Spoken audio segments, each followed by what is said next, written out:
morning and welcome to the Morning Connection. This is Wednesday, very special day in the life of the show. Really because on this morning, we take our petition to the throne room. And I'm always pleased to do that. But good morning to you on radio, those who have joined us across the island. We thank you so much for making the time. We know it's not easy to be consistent at this hour of the morning. So thank you very much, those who are online. Always, we bless you because many of you are in other jurisdictions and this is your little slice of Jamaica. We're pleased to share with you and we're even more pleased that you take the time. You do have options and you choose us. So we love that. Good morning to the crew in the house, Mr. Engineer and the producer. And of course, my wonderful co-host who is celebrating Africa this morning in my favorite shirt. He's wearing. Is it called a shirt? I don't know what it is. Let's put it at a covering. It covers. It in covers my favorite my covering. Yes, it does. Very manly perspective there. Yes. But good morning to you. Good morning. How are you this morning? Good morning to all of us who are out there getting to work. To the people on the front line, that's the doctors, the nurses, the firefighters, the police, and the front line, those who get up and get production rolling in the different factories and things, those who are out in the field, the farmers who are causing us to eat, and some are getting ready to go to market tomorrow because today is Wednesday and market starts on Thursday. Good morning to you. It is indeed a wonderful day that is very much dependent on how it goes, on the choices that you make. And so, as you've been hearing me saying last week, I think it was, be not deceived. God is not mocked. Whatever a man sows, that he will reap. And Jesus also, in Matthew speaking, saying to them, you have to make up your mind. You can't serve God and mammon. And that is the trust this morning in terms of where I want to go, in terms of the choices that we make on a daily basis. And the choices you make will reflect in terms of your actions, the way that you act it out. And so I'm saying to a lot of people, and we're encouraging people, make right choices. Make right choices that reflect the God that you say that you serve and you know. Because if you make a choice for God, then your actions must reflect righteousness, a right way of living, a right way of being and relating to persons around you. So if you choose God, it is the path of love. It is the path of righteousness. It is the path of truth. It is the path of mercy. You can't serve both, so you have to make choices. And what did we say the other day? It's 100% one or the other. Right. If you're on the side of mammon, don't try to dip your foot in the other water every now and then just to see if you can get a blessing. Yes, it is. And it's so important. It won't succeed. And this is not because God is a jealous God. I mean, in part, that's why.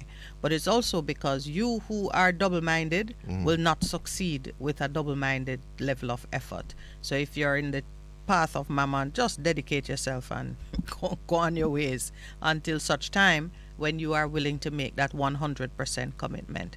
It's a tough lesson to learn, and many of us have suffered in the classroom. Yes, that's trying true. to learn the classroom that of lesson. life. Yes, you know, there's but something. you gotta give it full There's something commitment. interesting about life. You know, when it's like an examination, but this is a different one. You can prepare for an exam in the normal course of things, but with life, you go through life. And what happens? And then you die? No. It's one of those. No. You know, it's not that you go through life and die. You get the exam first.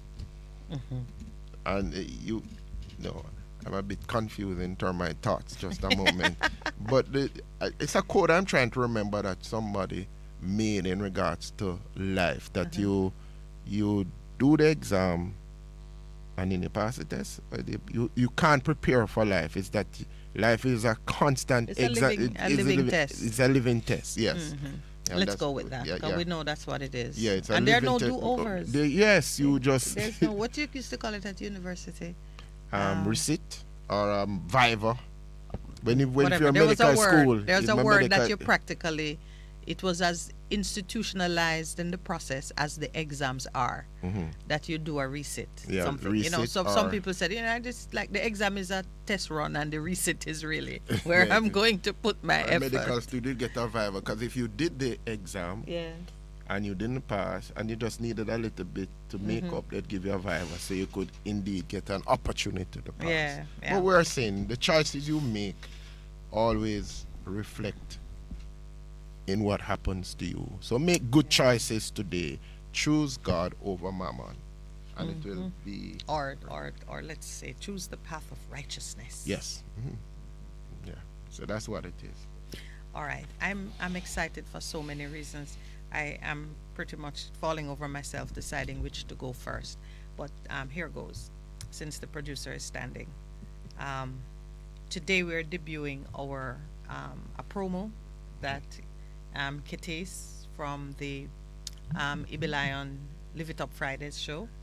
We collaborated in putting together a promo that we'll run it for the rest of February, but we have done it so that it can survive beyond February, because though we have started those two themes of Up You Mighty Race, Accomplish What You Will, which is a continuing call for black people to rise up and do, and the return to truth and tradition as just getting us that sound anchor in knowledge of our history.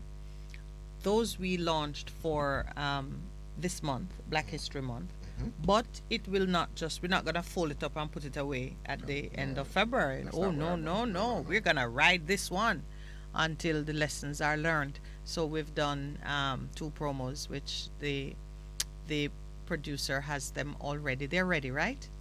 Look at me, someone. Ready? No, not for right now. I mean, but we have it for the show, so we're going to share it with you in the show. Also, we're seeing some things breaking that we're going to celebrate this morning. You got to celebrate it, and call it an accomplished feat. Give thanks for it and treat it as done. So the enemy who is exhausted by the fight and would like to maybe turn his attention to something else, so he can let that one go and move on to something else. We've been speaking declarations over this nation since the start of the month. Well, not exactly the start of the month, but first week. True, from last year, as we prepared for the crossover. Yeah. And we are seeing some things break that has me totally excited. Yesterday, we were treated to, you know what, let's take the break. We'll just go right into it when we return. Please stay with us. It's now 6:30. We're taking our first break. This is the Morning Connection. We'll be right back. We'll be right back. Half a tree, 100, half a tree. Bossy, how you do I take taxi star? Jano, I want to tell you, say, at 2 months now, my transmission mash up, and me check everybody and can't hear nothing positive. Yeah, hear me? You waste all that time I shop around and never call the experts. Winters Auto have them. Them have over 35 years of experience, and them diagnose the problem and get back your transmission brand new. For them service excellent and efficient. Trust me, man. Yeah, hear me? Call them at 929-7040 or go to them at 106 Maxfield Avenue, Kingston 13 and talk directly to the boss. Just tell them I'm me, send you. Wow, you big star. Yeah, man, respect my boss. I try calling her, cause trust me. Waiters Auto Spares and Repairs, good afternoon. What a relief. Easy! Let not your hearts be troubled. Just believe in God Almighty and daily renew the mind. As we live in this time when fake is more valued than real, lies prefer to truth, the unnatural put above the natural. This is Lady Donna, aka Double D Don, with a new song, Almighty Jah, encouraging your people to keep the faith. God will make a way. Get your copy today. It's on all digital platforms. Lady Donna Official on Instagram, Facebook, AsujaRecords.com. For bookings, Asuja Record label at Gmail. Almighty Jah! The station that makes you feel good. I love the station. I think it's great. My station. Moving. This is my station. Moving. Keep it right here. Keep it right here. Bess FM. Keep listening. Best 100.5 FM brings you youth empowerment and resilience, a 30-minute program with Royton McLaren every Monday from 7:30 to 8 p.m. Your Monday nights will not be the same again. Managing stress, trauma? Let's talk on youth empowerment and resilience with Royton McLaren on Best 100.5 FM every Monday from 7:30 to 8 p.m.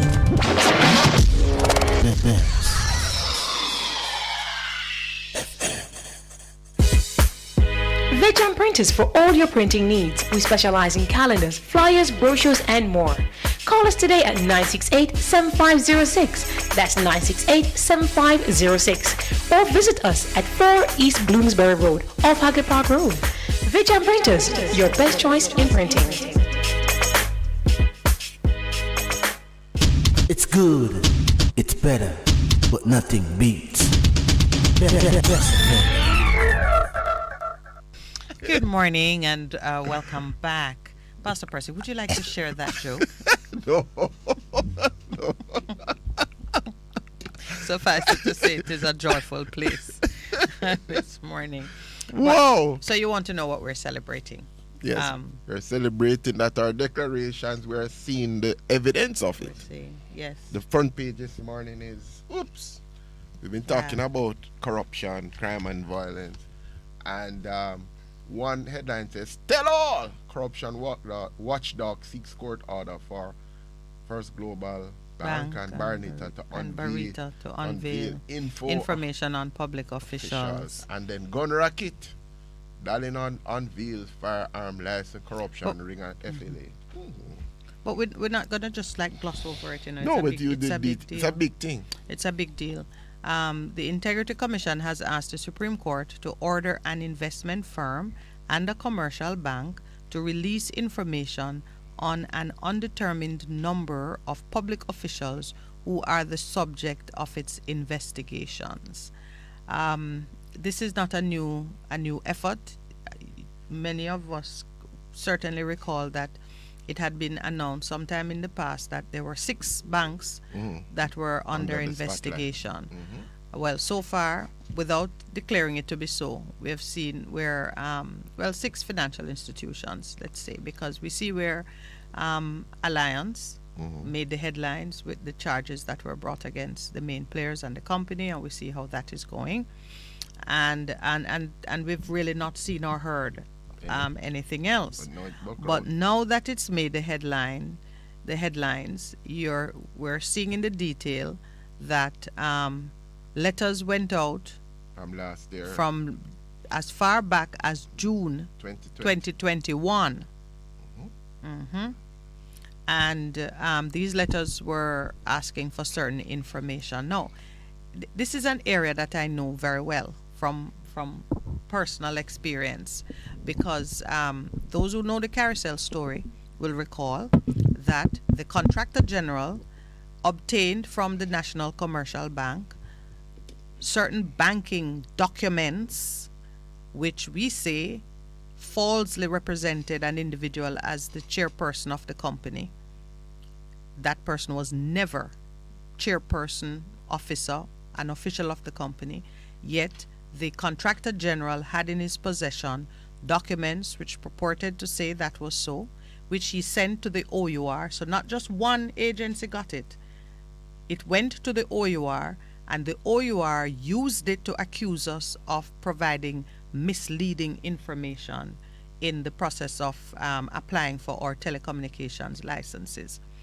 When it came down to it, the court accepted the documents to be true, and notwithstanding a complaint which we made to the police for them to investigate how these documents came to be in that perverse state, not even the police could get the original documents out of NCB. It is something that is still under investigation, because I have followed up with the police high command to find out why the investigation has stalled when the court went ahead and accepted the information to be true and gave the government the opportunity to cancel those licenses. Now here, and we are a private company. Now here you have a similar request for information having been made to two financial institutions from as far back as June 2021, and it is here in February 2022 that we're seeing a headline that it's going to the court. So obviously something that never happened with us is happening for these public officials. Namely, the letters were received, somebody is resisting, and it has to go to court. But you know what? I bless the Lord for these declarations that we are making, because corruption must end. NCB didn't tell us that such a request had been made of them. We never got an opportunity to ask the court to inquire into and to supervise the disclosure of the information. In fact, when the thing was in litigation and we consented to NCB releasing the original documents to the police, our consent didn't work to dislodge the documents from NCB's vault. That don't make no sense. We wrote letters of consent. They were told, the bank told the police that the police needs a court order. Even though you are the client, even though we, the customer, said, give the police the documents because it is in our interest to see how these signatures came to be in that state. It never worked. But I tell you again, these declarations that we're making, God is not, Percival, God is. Be not deceived, God is not mocked. Yes. And He is declaring that over. Oh my goodness! So I am so excited to see that the Integrity Commission is pressing on, because in the submissions which we made for amendments to the Integrity Commission Act, there are two things we have asked for that touch on this matter. One is that the Integrity Commission be made a statutory agency independent of Parliament, so it does not have to wait until Parliament receives a report and tells it what to do. Because we knew you remember what happened previously when the thing came out in regards to Airports Authority, and there was a big to-do about how come these people have invested in it. It was a conflict of interest, and the then minister says, oh, it's gone to the Integrity Commission, so we cannot do Parliament. So we can't speak. Right. So that was one. And the other thing we spoke about in those submissions on the amendment of the act is that when the Integrity Commission sees something that is unsatisfactory in a declaration of assets, it has to. It ought not to end there. No. The Integrity Commission should have original jurisdiction to address, penalize, and take serious action on these administrative breaches that occur in false or inaccurate or unsatisfactory declarations of assets, because many times those areas, those discrepancies, the root of them is some corrupt conduct that even the declarant finds it impossible to obfuscate. It can't balance. It can't balance. And when you see, lie. When you see persons who have been earning $4 million every year for the last 20 years, having assets that's worth $300 million, and they can't explain how it was financed. Or did you get a gift from so and so person? When you was that gift above when board? You see real estate. When you see real estate developers who have not borrowed money from the bank, just as how the FID and Minister Horace Chang is now saying, real estate developers who have no independent source of wealth, self-financing their developments. That's a serious. It requires explanation, and the Integrity Commission must have the teeth, the authority, the power. And even if you are denying them the ability to prosecute in a criminal court, still give them full power to address administrative breaches in a meaningful way. Yeah, because it's so important that we have all of these laws on the book, but it have no teeth. Yeah. So it's like you have a dog, I tell the dog, sick him, but the dog have rubber teeth, Mr. Producer. Or the dog has no legs. That's true. The second thing, of course, well, this I got excited about from the evening before when I saw Mr. Dalling unveiling his the firearm corruption ring at the FLA. Now, we have, of course, we made submissions on the whistleblowing legislation as well. And of course, we know that Mr. Dalling's bravery is the death of his career in one form or another. So this is a man who has taken a decision that if he's going down, they're coming down with him. And we applaud you for it, because one of the things we've been speaking about is for this country to be released from the oppression of men and women in places of power who are corrupt in their dealings, and also those who are complicit in perpetuating the corrupt behavior. Well, Mr. Dalling went in, he saw some things, he's speaking up now. Should he have spoken up earlier? Absolutely, yes. But you know what? Now is the acceptable time. Yeah. Any time you do it is good enough. I would say to other civil servants who know things, just understand that every drop of corruption adds to the tsunami that has overwhelmed us. Yeah. So if you know something and you can pull that out of the pile, let's get talking, man. Let's get talking. Because, you know, as I've maintained, and I want somebody to tell me what I'm saying is incorrect, it is wrong. It is wrong. Yes. Which is the point I've made, that the chief financial officer, chief accounting person in every ministry is the permanent secretary. And so with all of the things that we see happening, permanente. Yeah, those people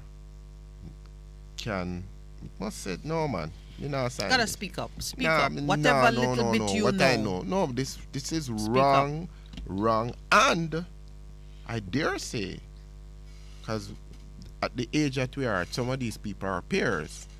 Those people that we know, to say to them, come on, man, you know, to say, I'm afraid, but yesterday I shared something in regards to, I shared about person being willing to, they're not setting out to die, but them just saying, no, man, the principles and the God that I serve is saying to me, no, man, this wrong. Can't go.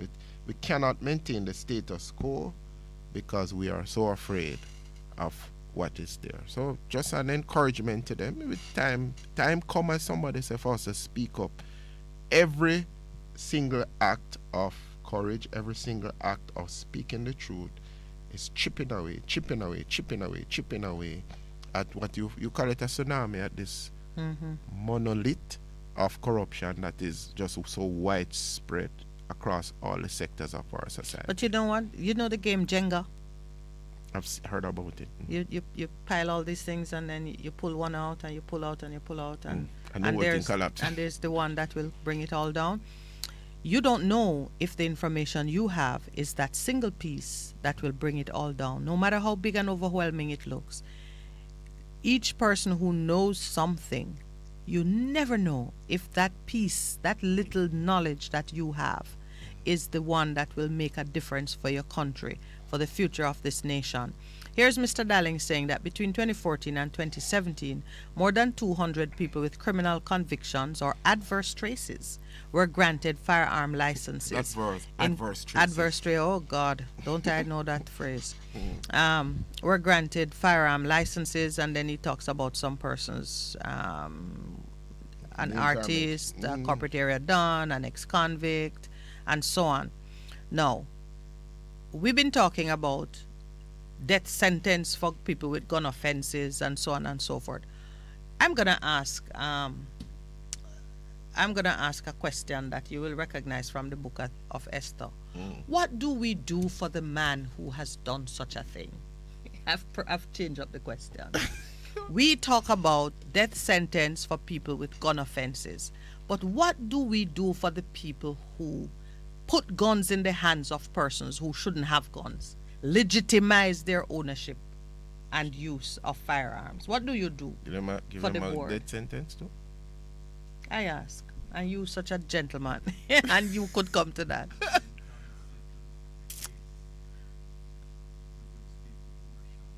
Oh yes, producer is reminding me that the gun manufacturer Remington has settled a case, the Sandy Hook the children who were killed in that.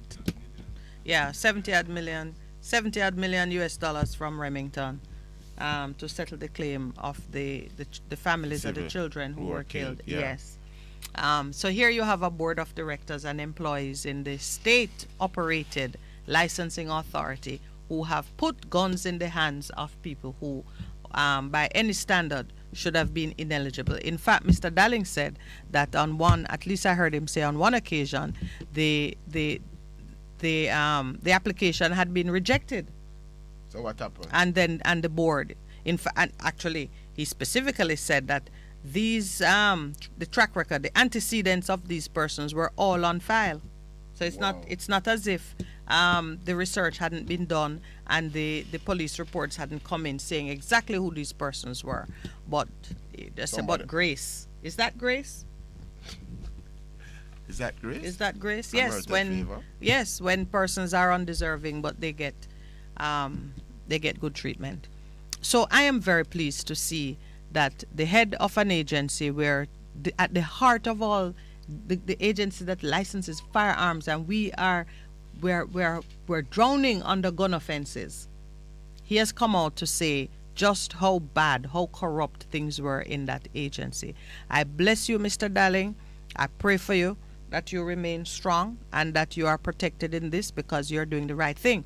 Do you remember me saying that this requirement in the whistleblowing legislation that disclosures be made in good faith, and that only good faith disclosures, good faith and in the public interest, only those disclosures are protected? And I said that is nonsense because many a time it's someone who was complicit in the commission of the offenses, and as Mr. Dennis Meadows says of Darling, he says that is a desperate man who feels the walls closing in. That's what that was Mr. Meadows' well-considered, well-delivered statement responding to Mr. Darling's revelations. Of course, he was the vice chair of the board and feels rightly that these utterances by Darling cast him and the other board members in a bad light. So he responded to say that he had sent the audio file of Mr. Darling's statements to his lawyer, but says Mr. Darling is a desperate man who feels the walls closing in. So it would seem that Mr. Darling had made the headlines recently about some clause in his contract. Obviously, talk about his contract is rising to the fore because something is going on. So if his contract is prematurely ended, he's entitled to get a certain type of payment, and we saw that made a headline to say that the clause in that contract goes against the procurement and the norms because it is what you'd call a golden handshake. All right. So now what is interesting how this is played now? It is interesting because the thing is, you go in, you have principles, and you see things that are wrong. You raise the question, and you're saying, no man, something wrong with this. And you go to the board, who is supposed to be. This is a hypothesis you're working. Yeah. I don't know if that's what happened with Mr. It's a hypothesis. So you go in, you see something, and you say, no, something wrong with this. You go to the board who has policy and say, no man, something wrong. And then this comes to the fore that, hold on, this person was rejected, and the board is saying, no, get the man the thing still. So what do you do in those circumstances? That's what I said, what you do to a man like that. Yeah, what you do? Man, they were giving out licenses like candy. Well, I applaud him, and Jamaicans applaud him, because however it comes about, light is shining. Light is being shone into some dark corners of the administration of our public affairs, and this is exactly the kind of thing we want to see. We want to see people speaking out. And you see how he did it? He called a press conference and he told it to journalists. I have recommended that journalists be included in the list of persons who can take the whistleblower reports, because the list is inundated with government officials who are part of the very system that we're reporting on. True. So I love it, Mr. Darling. Keep doing what you're doing. God will protect you. Anybody who fight for the truth, even if you start late, it don't matter to me that you should have said it from the day you saw it happening. Not everybody have either the courage or the strategy on how to, yes. But you stayed there, you have seen some things, and now we are in a position to say some things, and we bless you for it. And it's big business. It's big business, because he made the point too. He said during the period where persons were getting gun licenses under questionable circumstances, everybody made money from it. This would include trainers who generate approximately $40 million annually, according to documents seen by the Gleaner, range operators who bring in just under $90 million, gun dealers at $325 million, and security companies at $5.6 billion. Ammunition sales amount to roughly $452 million per year. In fact, during the period 1 year, dealers sold $1.2 billion worth of firearms based on the sheer volume of persons who were getting gun licenses. So the dealerships across the country benefited from the corrupt practices, Dalling alleged. You hear people? And when we put up a list of 99 wanted men and kill off half of them, you celebrate and think that we're putting a dent into the problem. That is not the problem. That's not the problem. I said some weeks ago that every person whose name makes its way on that list, you find somebody and do your own whistleblowing because you are marked for death. And we've seen it. We see it coming out. I think 2 persons turned themselves in recently, and I said, and Santa. Satan. I want it so funny. It was yesterday. Satan and Santa. And I pray that they get good legal advice, and I pray that the lawyers who deal with them remember that all of the persons who are in the administration of justice, the system, all of you are exercising delegated authority that comes straight from the throne of God. So you must behave in a righteous and a godly manner. So you see that point that I make, choosing God versus mammon. If you say that you have chosen God, there's a rightly way that you must deal and 100% of the time you strive for it. Yeah. You strive for it. Remember, it's in the heart. It's the striving that matters. You might fall short because everybody falls short. You might fall short, but to understand the road to repentance and so on. You know, like on the few occasions that I've had to speak with persons who have criminal charges, it's not something I do often. The truth is, I was very good at it, and I thought I would have done more of it. But it is really a strain on the heart. And the whole of you. Yes, it is, because so on the occasions when I did, let me just back up. I always found that it was necessary to have that conversation about heart and motive and purpose and life. You cannot go in and see those young men and women caught up in these events, and all you see is the technical side of it. Because everything begins with heart. And now I understand why. It's because when you understand that you're exercising delegated authority, you have an opportunity to do God work. Yeah. That's really what it is. You have a chance for redemption.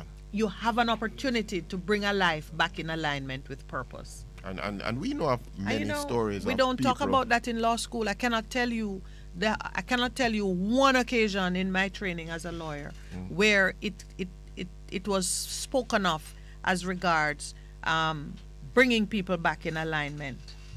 With what it, and that's an important point. I know of persons who have served time and have in their time of incarceration or even before, they had a Damascus Road experience. Because the thing with the God that we serve is a God who is about redemption. It's about redemption, redeeming the things that seem so irredeemable. And if we have an attitude like that, it helps us in terms of how we deal with people. And some of the times I must say, you know, as a man of the cloth, as you normally say, you have the frock me in the studio. As a frock wearer. Yes. That one of the things you really have to see people through the eyes of God and how he sees them. Because that's a very important part of redemption and helping people. So you raised that. That's a very important thing you just said, that you see them. It's not just the dollars and sign, but is that person a person? Yeah. That person that you see sitting there, whether he's in handcuffs or not. Whether he or she's in handcuffs. Yeah. That person is a little piece of the divine, just like you and I are, and has purpose. Yeah. Has purpose. And no one should interact with them without remembering that they have purpose. And if you get a chance to deal with them, you should at least make time to bring them back in alignment with purpose. And some of the times, when you deal with them, that's all they needed. And some people say, I know I did wrong, but I know have brought forth repentance. I've seen situations where people did wrong, and the word of God says if you do wrong, if you thief from somebody, you must go give them back the money like Zacchaeus and redeem them 7 times 7. Like he was a tax collector, and he encountered God through Jesus. And the man said, no man, what I did was wrong, and I need to repay the persons who I have taken them. And if should I take $1, I will give them back $2. That's so powerful. Yeah. So, okay, we submitted our and people responded. Yes. But I'm looking now. It was announced that the review of the gun law, the Firearms Act, Dr. Chang has announced that they are open to take submissions from obviously the public on this review. I thought about it and I said that is not one that I'm going to weigh in on. Why not? Well, the head, Mr. Dalling's revelations are at the heart of the why not. It cannot escape attention that the ministers of government who are, in cabinet and who have knowledge of these things, Mr. Dalling's revelations are not new to them. Would you say? It's only new to us, the public. Oh. What Mr. Dalling is speaking about must be information that's been known within the circles of government at the highest level. We are talking about amending legislation so it can be more punitive against citizens. When the government who have the responsibility to administer the system in a fair way and in a just way are covering up misdeeds and giving licenses to whomever they feel like. He was not covering up. You mean no? Dalling is talking now, but we're talking about things going on from 2014 and before, because that didn't just spring up in 2014.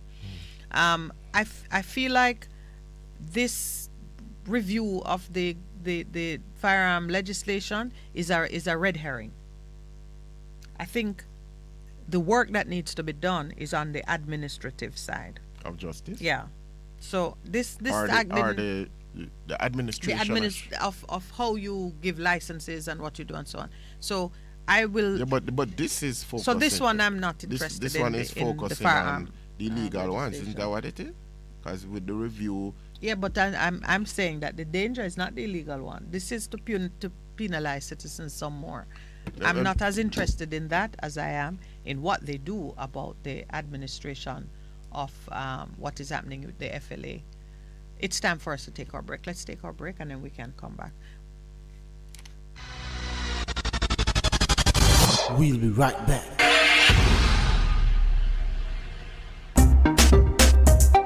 Jamaica Made. Stories of Jamaican innovation and enterprise. Jamaica Made. Showcasing Jamaican companies and individuals making a difference at home and abroad. In Jamaica Made today, we feature a game that brings you the land of wood and water in a box. Guess what? It's the Jamaican version of Taboo and charades all in one place.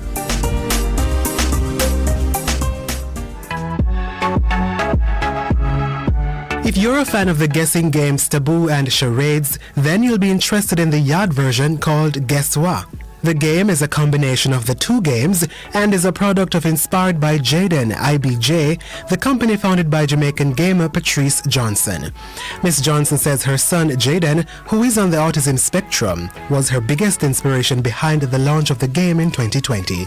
She describes the game as Jamaica in a box, offering both educational and entertainment value.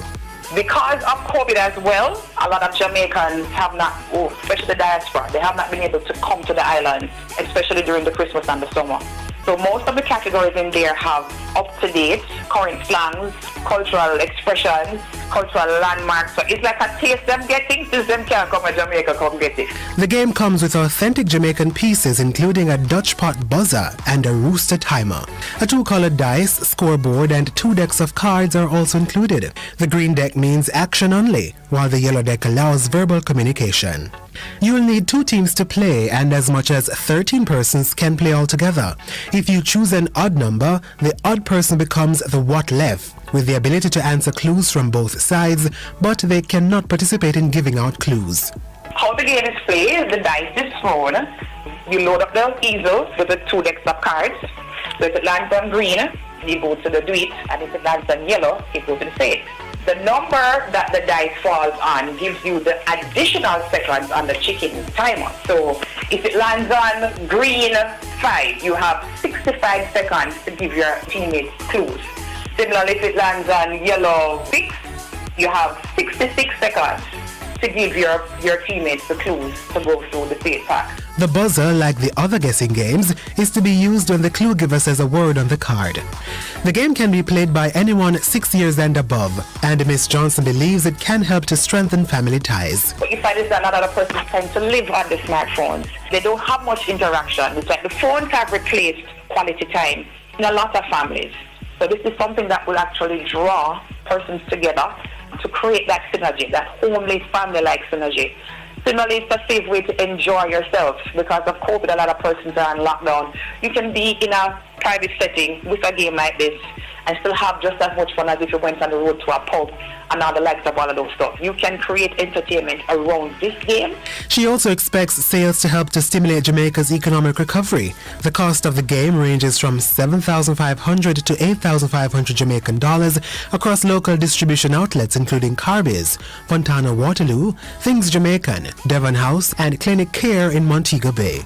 You can also get it as low as $44 online via guesswhat.com. You can also order at Carib Shopper or via the company's Instagram account at guesswhat.ibj. There are opportunities for discounts, and the company also does card customizations. Everybody always wants a piece of Jamaica, especially at this time when we're in need of foreign exchange. We're in the market penetration now. We need to actually, I see the game going even past the boundaries of the diaspora. I mean, the likes of England, US, those are untapped resources that we have not basically secured equal footing in. But once it's there, the possibilities are endless in terms of sales. We can create jobs. We'll be able to employ persons in the different countries to actually deal with the handling and the shipping and the logistics of handling this particular game. Jamaican gamer and founder of Inspired by Jaden IBJ, Patrice Johnson. Guess What is the company's flagship product, with the next game set to be launched in December 2022. Miss Johnson says the new product will be priced at a lower tier. This was Jamaica Made. I'm Anthony Morgan in studio with engineer Joel Samuels.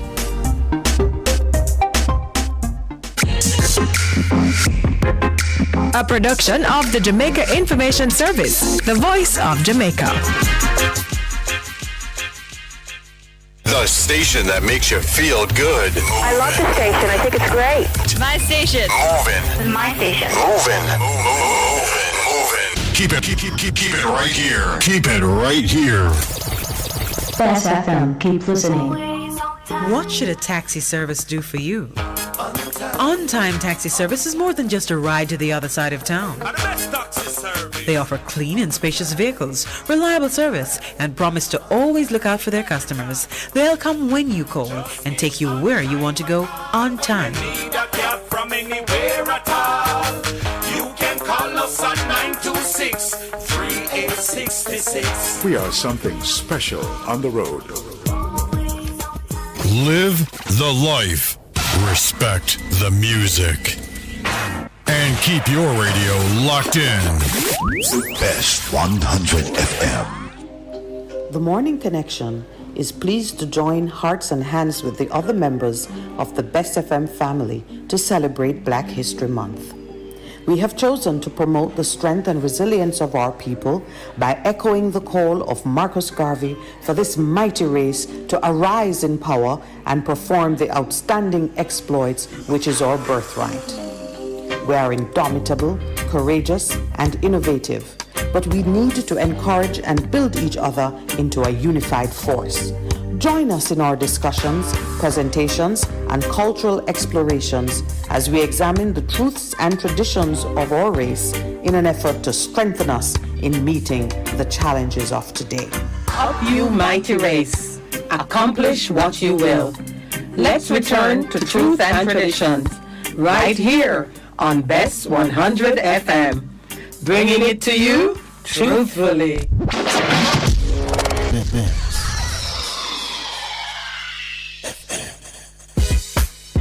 Veg Printers for all your printing needs. We specialize in calendars, flyers, brochures, and more. Call us today at 968-7506. That's 968-7506. Or visit us at 4 East Bloomsbury Road, off Haggard Park Road. Veg Printers, your best choice in printing. It's good, it's better, but nothing beats. Good morning and welcome back. Okay, so that was Ketis and Minett. I tried to get Pastor Percival. That will be the big surprise, to have the men say something. That should be interesting, you know, but as we... It will be a surprise to you too. What a pricky, as we would say. But as we continue to focus on what's happening in our nation, reflecting on what has happened in the past, but moving forward into where God is taking us. I woke up this morning with a strong sense of a shift in how we pray. It started last week in terms of warfare, in terms of beginning to pull down some of the things, and then, as it were, put God on the line. You know, some people call in and says, this God that you are speaking about is in your mind. It's a figment of your imagination. Who said that? Well, you get that sense from what some people are saying, but that's all right. That's all right, because those of us who have experienced God working in their life in a significant way, you are this way and you see a major shift, you know that this God is for real. And it brings me back to Elijah and Jezebel. Elijah and Jezebel, and how the big showdown. The big showdown. And I really believe, even as we continue to make declarations in our nation, that there's a showdown coming between good and evil. There's a showdown taking place. But it always is taking place. It is always happening. But there is something big. It's always happening, and it's always coming. Yes. That's what's mystic about the prophetic. Yeah, it's happening right now, yeah. And it is coming. Yeah. So you never have to feel like you know it's not happening. Just a few words that I like to say is, now is the acceptable time. Always is. It's don't delay doing whatever it is that you can do now. Now is always the acceptable time. And there's a reminder. And so even as a budget has been presented, I want us to focus in on that budget. I want the eternal to examine the budget of Jamaica. Is it really about us Jamaicans in terms of our prospering, or it is about continuing the status quo in Jamaica? Because the truth is, it has to shift. It has to shift in terms of how we do governance, that people is at the center of what we do. Not some external person, not some elite, but all of our people, all the sectors of our society must believe and must understand and know that there are governments that have been put in control, which is delegated authority.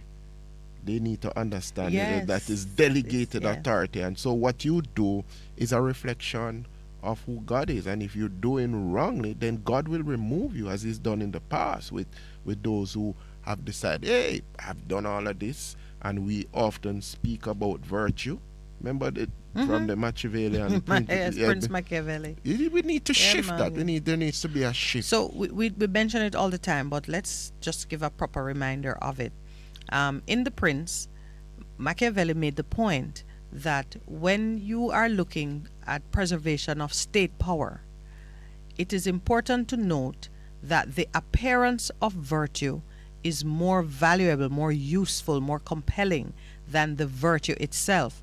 The virtue itself can destroy the state, because a state that is constantly reaching into its pocket to give money to poor people who don't give anything back because they are poor will eventually be bankrupt. So he says the virtue of giving is good, laudable, but the result of it can be bankruptcy. So what you want to do as a state is to appear to be doing the right thing. So people can say, oh, look at the project, they have announced it. Look at the initiative they've put in place. Look at the fund, they've put money in it. But like the fund that the children of the survivors, the children who survived that terrible crash in Portland, who were on the news saying, the money dried up, we didn't even finish school, should have kept us to 18 or so, we thought. Some from them reached 12, there's no more money.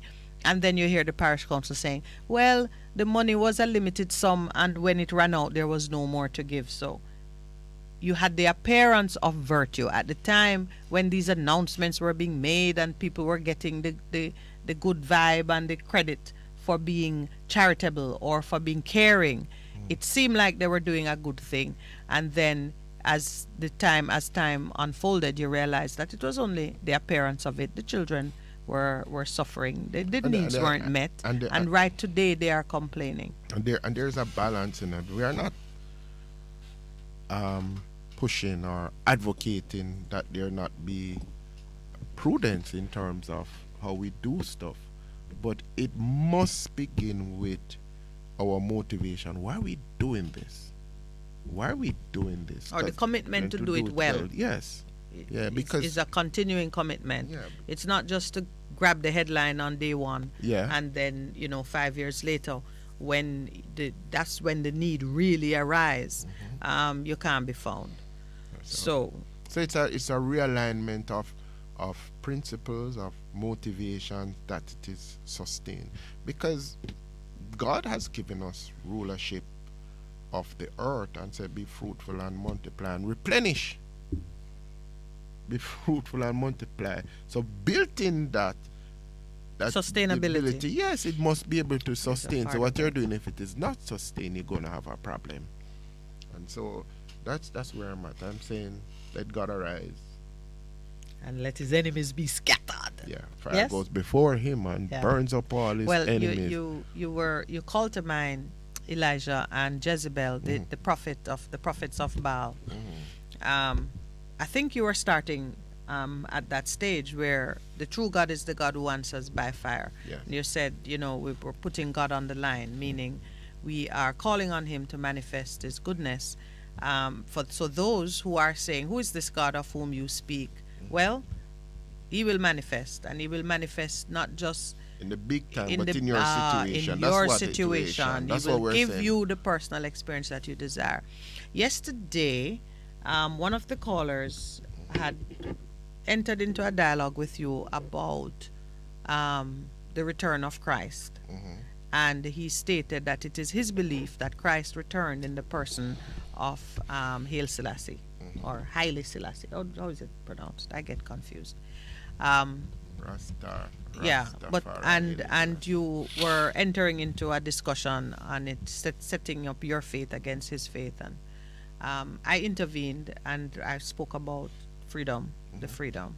Someone sent me a very nice private note thanking me for making that point, and we had a brief exchange about the true importance of that freedom. You know that very freedom comes from God Himself. Yes, it the does. Freedom to believe, And the freedom to choose. Yes, it is so. And God is not interested in anybody who use religion to beat another person into submission, as we have seen from Never those was. holy wars and the crusades and the Both sides. Yes, and the jihads and whatever else it is that religious fanatics use as their means of bringing in the infidels and curing the pagans and the heathens, and It's the goodness of God that brings and men they to what did they repent. call the Africans were called the savages, or whatever language you use to show that you are of a higher moral and divine accreditation than the next man. God is not interested in it. That's all on you.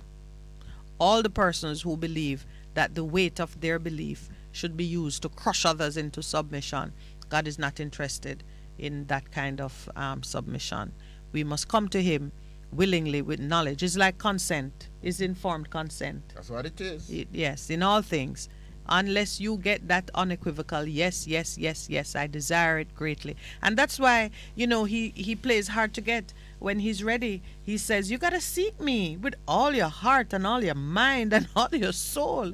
And when you do that, I will allow myself to be found. True. That is a whole different thing from grace and wisdom and so on, that stand by the street side calling out and flaunting itself. That's a whole different thing. A true divine encounter is something that you must seek, and you will not find it if you're seeking it to hedge your bet or out of curiosity. I tell people, or any of the things that drive us. I always have this joke. I tell people, a lot of Christians only want fire insurance. Only what? Fire insurance. Yes. But they never truly believe become a disciple. You gotta say that again. They only want fire insurance. Yes. They only want fire insurance. And what I mean by fire insurance, heaven and hell is a real, so I don't want to go to hell. So I become a Christian, but then I'm not truly following in terms of what it is. And he says, every day I wake up, I choose to follow God. I choose by my faith to allow for that to work out in terms of how I interact with individuals. So I do good for people and they turn around and call me evil, I still bless you, the Beatitudes. That somebody has been encouraging us to do. I'm saying I'm gonna do. We haven't done it yet, Not we. I tried. Yep. No, we read it one you morning. under the bus. Yeah, we read it, but I choose to act rightly towards you because it is the right thing to do, and so let it be. I am not going to do otherwise, because that my definition and my affirmation of who I am as an individual is in terms of what God has said about me, and that has been expressed through the personhood of Jesus Christ and His manifestation in bodily form on the earth. So that's what it is. And as you have said, God has not taken from us the power to choose.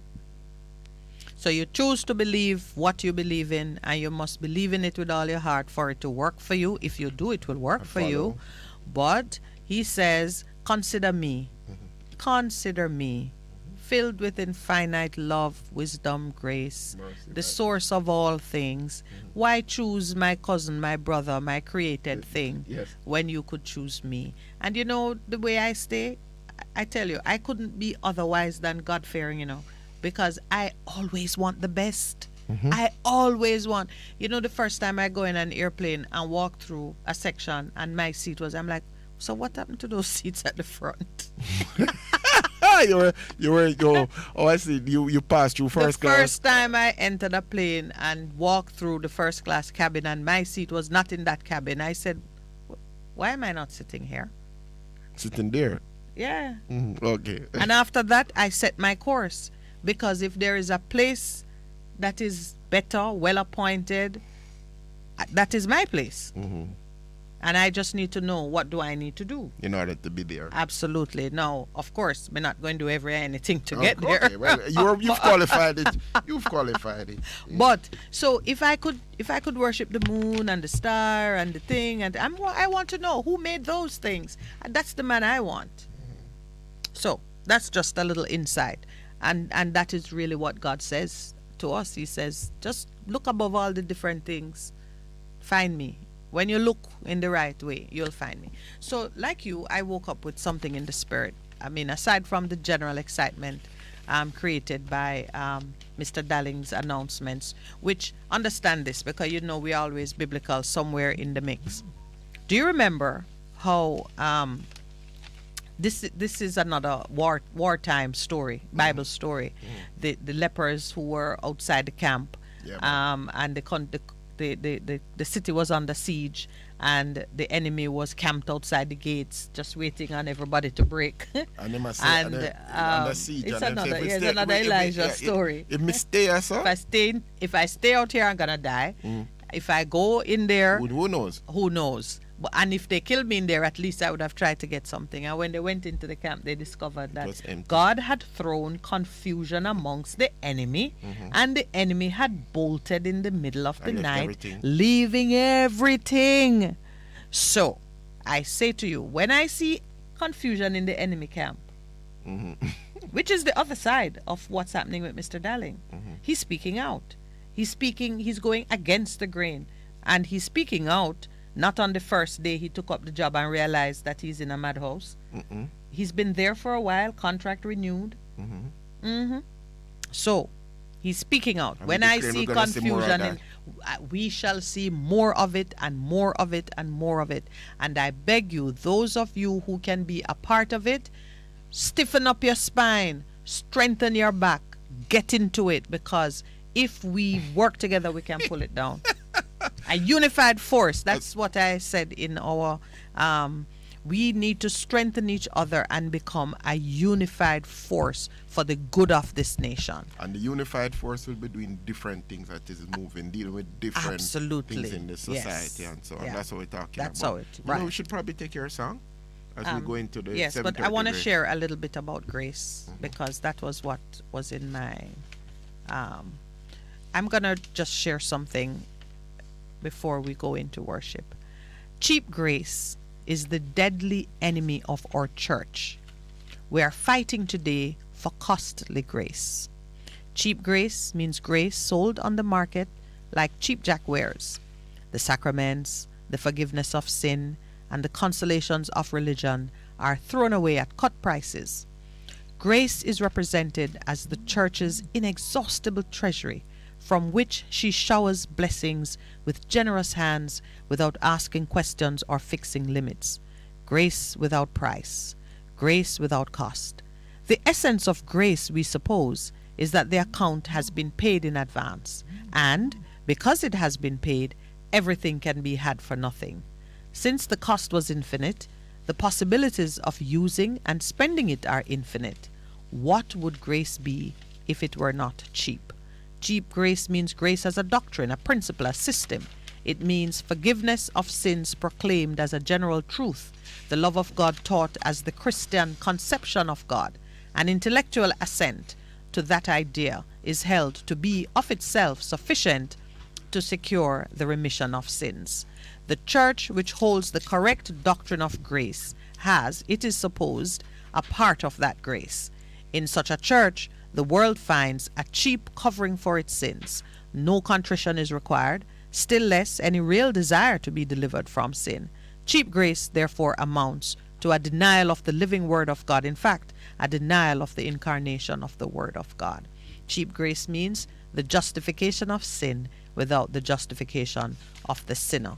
Grace alone does everything, they say, and so everything can remain as it was before. All for sin could not atone. I've read this. It is a section, very poetic. I love it. From The Cost of Discipleship. It is Dietrich Bonhoeffer, young German priest who was martyred during World War II when he stood up for the idea of Germany against the perversion of Germany and the atrocities that were being committed against the Jews. He died in prison. He was executed in prison, but his words lived on after him.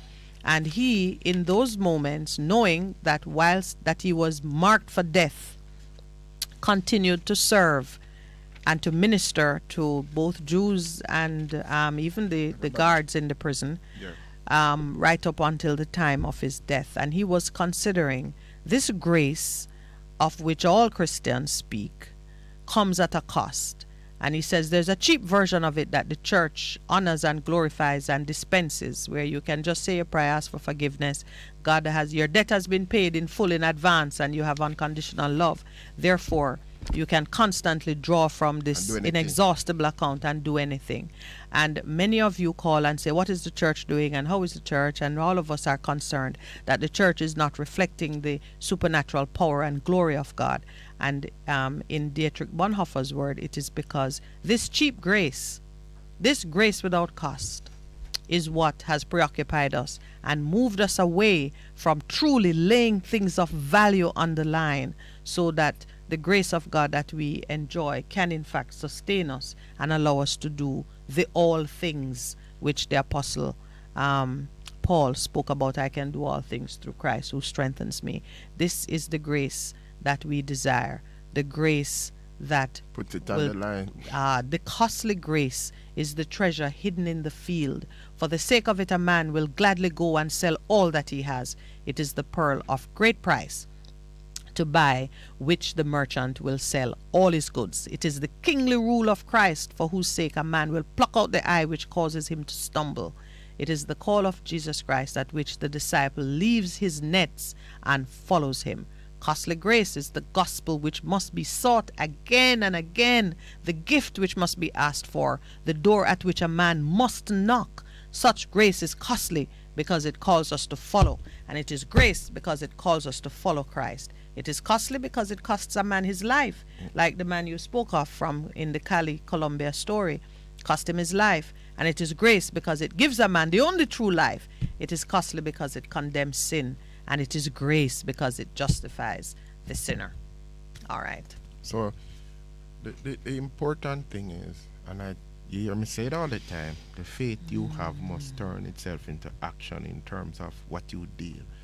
If you believe what God has said about his kingdom being one of righteousness and justice, mercy and truth, it costs you something. It costs God something. And so it's important that those of us who name that name do that all the time.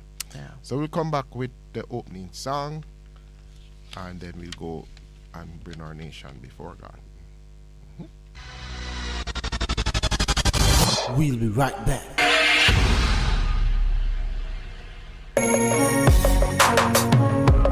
Looking to clean your vehicle super clean? 123 Clean Car Wash, located at 2 1/4 Osborne Road, Kingston 10. Entrance on Grove Road, below Tropical Battery. They wash and vacuum, undercarriage wash, engine wash, polish and compound, shampoo and detailing. Call them at 876-631-3400. 123 Clean Car Wash, the best in the business for a cleaner wash. 1, 2, 3, believe me, it's so easy. 1, 2, 3. Half a tree, one and drive, half a tree.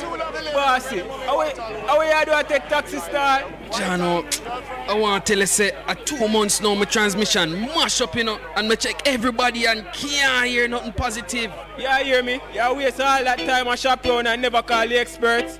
Winters Auto have them. Them have over 35 years of experience, and them diagnose the problem and get back your transmission brand new. For them service excellent and efficient. Trust me, man. Yeah, hear me? Call them at 929-7040 or go to them at 106 Maxfield Avenue, Kingston 13 and talk directly to the boss. Just tell them I'm me, send you. Wow, you big star. Yeah, man, respect my boss. I try calling you, cause trust me. Waiters Auto Spares and Repairs, good afternoon. What a relief. The station that makes you feel good. I love the station. I think it's great. My station. Moving. It's my station. Moving. Keep it right here. Keep it right here. Bess FM, keep listening. For many decades in Jamaica, when Black History Month is being celebrated, we learn it through the confines of slavery. Amidst the facts and fictions of what we see and hear, the question keeps surfacing. Aren't there truths and traditions in our history? We will attempt to tell the story of a people, a royal bloodline, a holy priesthood, and unbroken lineage.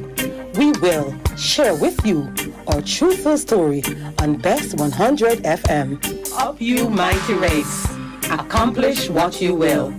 Let's return to truth and traditions, right here on Bess 100 FM. Bringing it to you truthfully.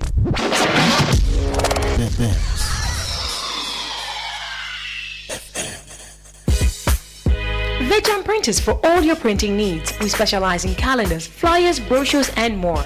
Call us today at 968-7506. That's 968-7506. Or visit us at 4 East Bloomsbury Road, off Haggard Park Road. Veg Printers, your best choice in printing. It's good, it's better, but nothing beats.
I'm nothing without you.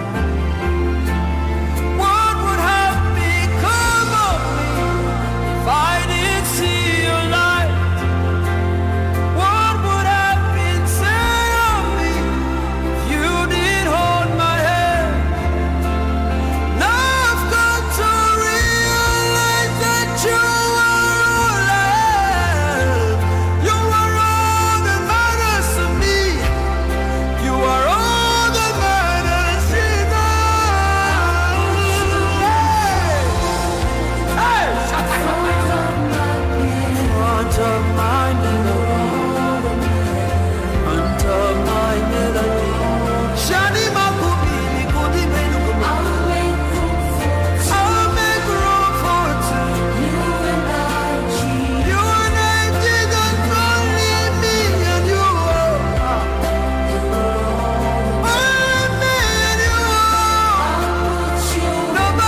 I bless your name, Holy One. I worship you, for you are God all by yourself. You are God all by yourself.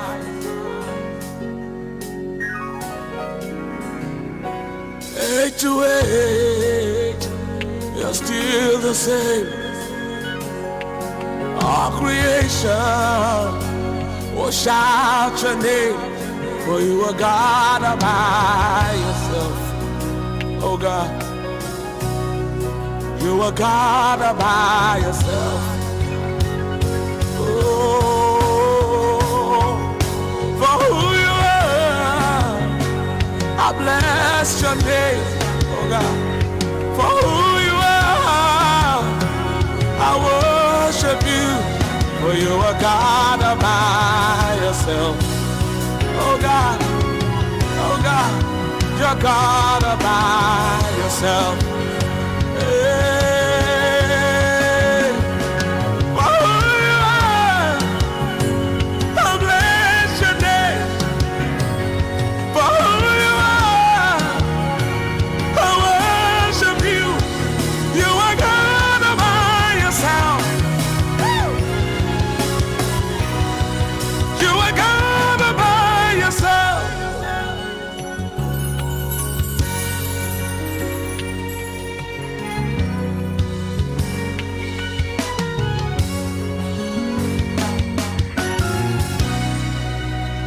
Say, mighty God, say, I bless your name, Holy One, Holy One. I worship you. You are God, you are God all by yourself. Nobody else like you, none compares to you. You are God all by yourself. Lift those hands wherever you are, declare it. Age to age, oh Lord, still the same. All of creation, woo, shout your name. Oh, God, I say,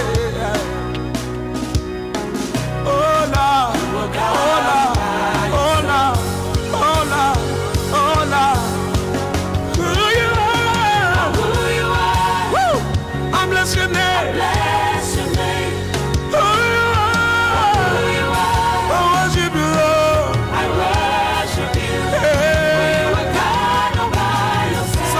Lift those hands and sing with us. Ascribe greatness to this God. Lift those hands. Declare, declare, say for who you are. I bless your name. For who you are. Yeah, I worship you, Lord. Yeah, self-existent, strong and present one. You are.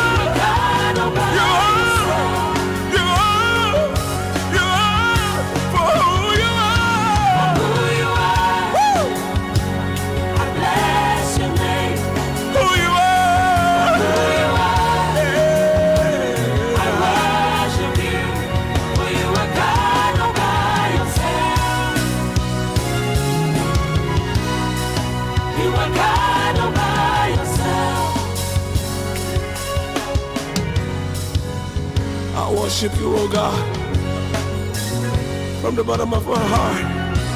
I give you glory. We worship you from the bottom of our hearts, and we give you glory today. And even as we come on behalf of Jamaica, land that we love, Jamaica, land that you have put in this time and this season to be here, we thank you, God, that you are a good, great, an awesome God, that indeed you do not change, and we put you in the place that you are deserving to receive all of our worship, And even today we come into the very courts of heaven to have conversation with you in regards to all of the things that we see happening in our nation on a whole. And we come on behalf of our nation, and we come humbling ourselves in your presence. We thank you that nothing happens without your consent. But even as man has chosen, Lord, to walk wide, to disobey you, we declare that indeed your purpose will continue to prevail in our nation, And so even as we are here, we thank you, Lord, that in terms of what you have spoken over this nation in regards to our national anthem that honors you but comes to you and makes requests, we repeat that even now. Eternal Father, bless our land. Guide us with thy mighty hand. Keep us free from evil powers. Keep us free from evil powers.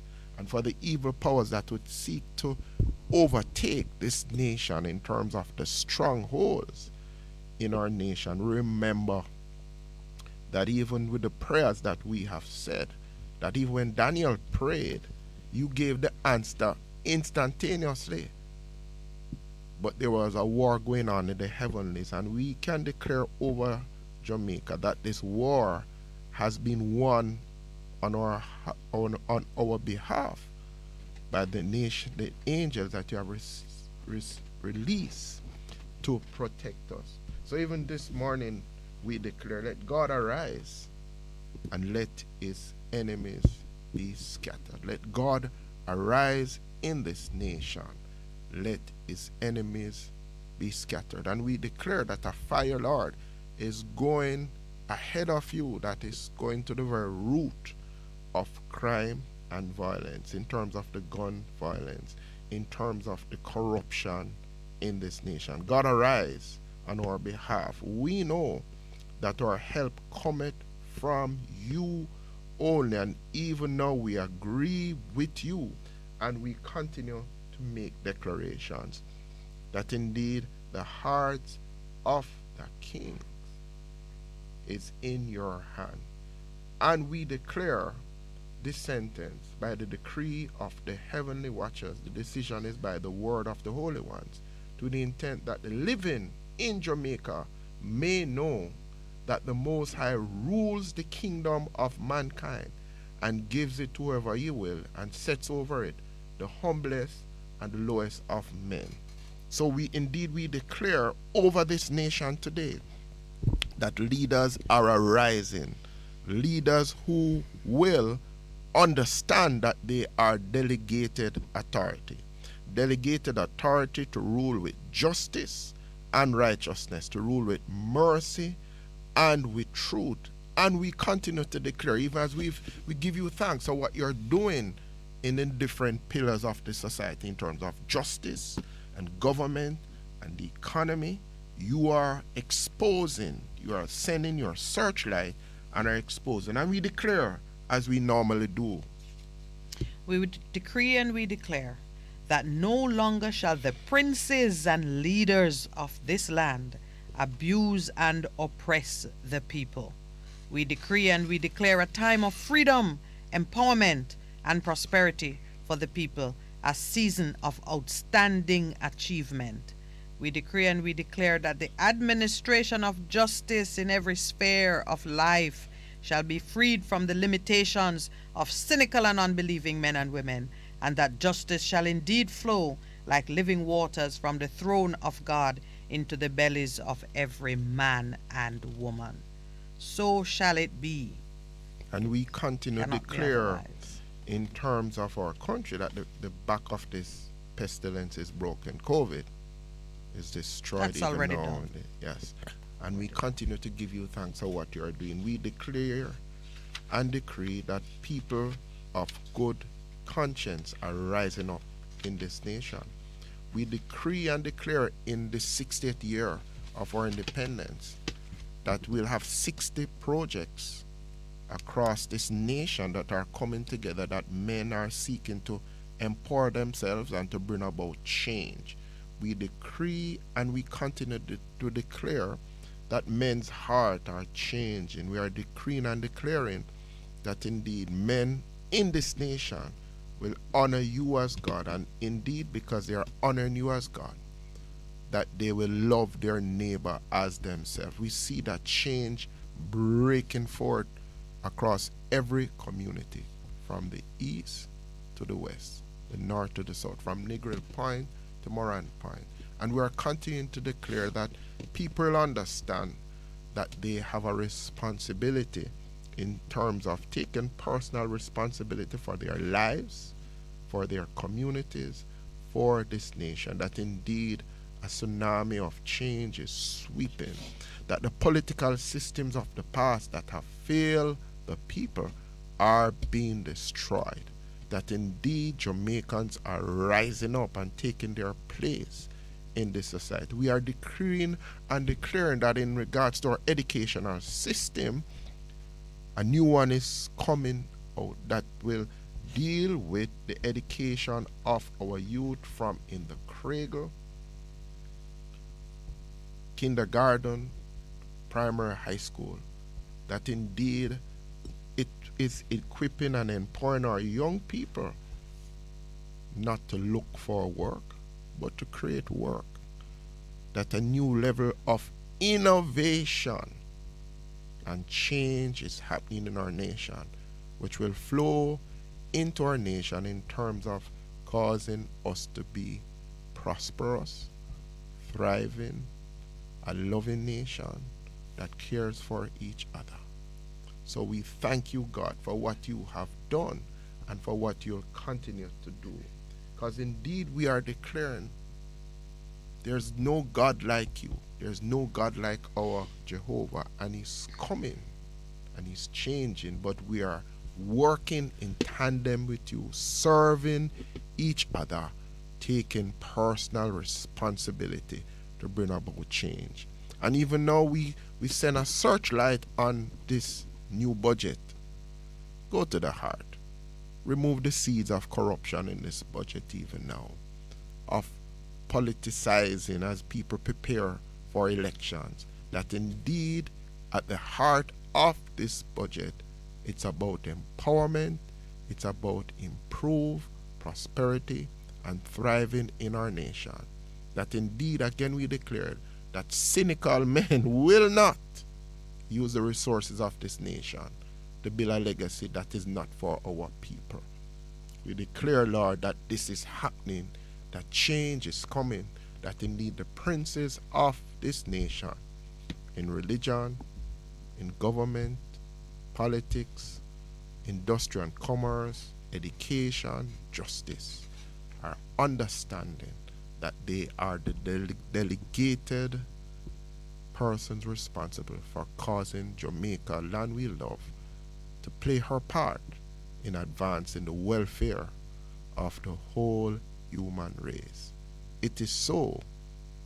It has all begun. It is so, and it shall be so in the future, because you are the same yesterday, today, and forevermore. Arise, O God, in this nation, and let the enemies of our people be destroyed. In the name of Jesus we pray. Amen, amen, amen. Amen. We're getting some amens from our listeners too. Grandma, Kevin Downswell. I don't know who you are, and I don't know where you are, but God said to tell you, it's already done. My friend, you're coming up. You're coming up. God is speaking.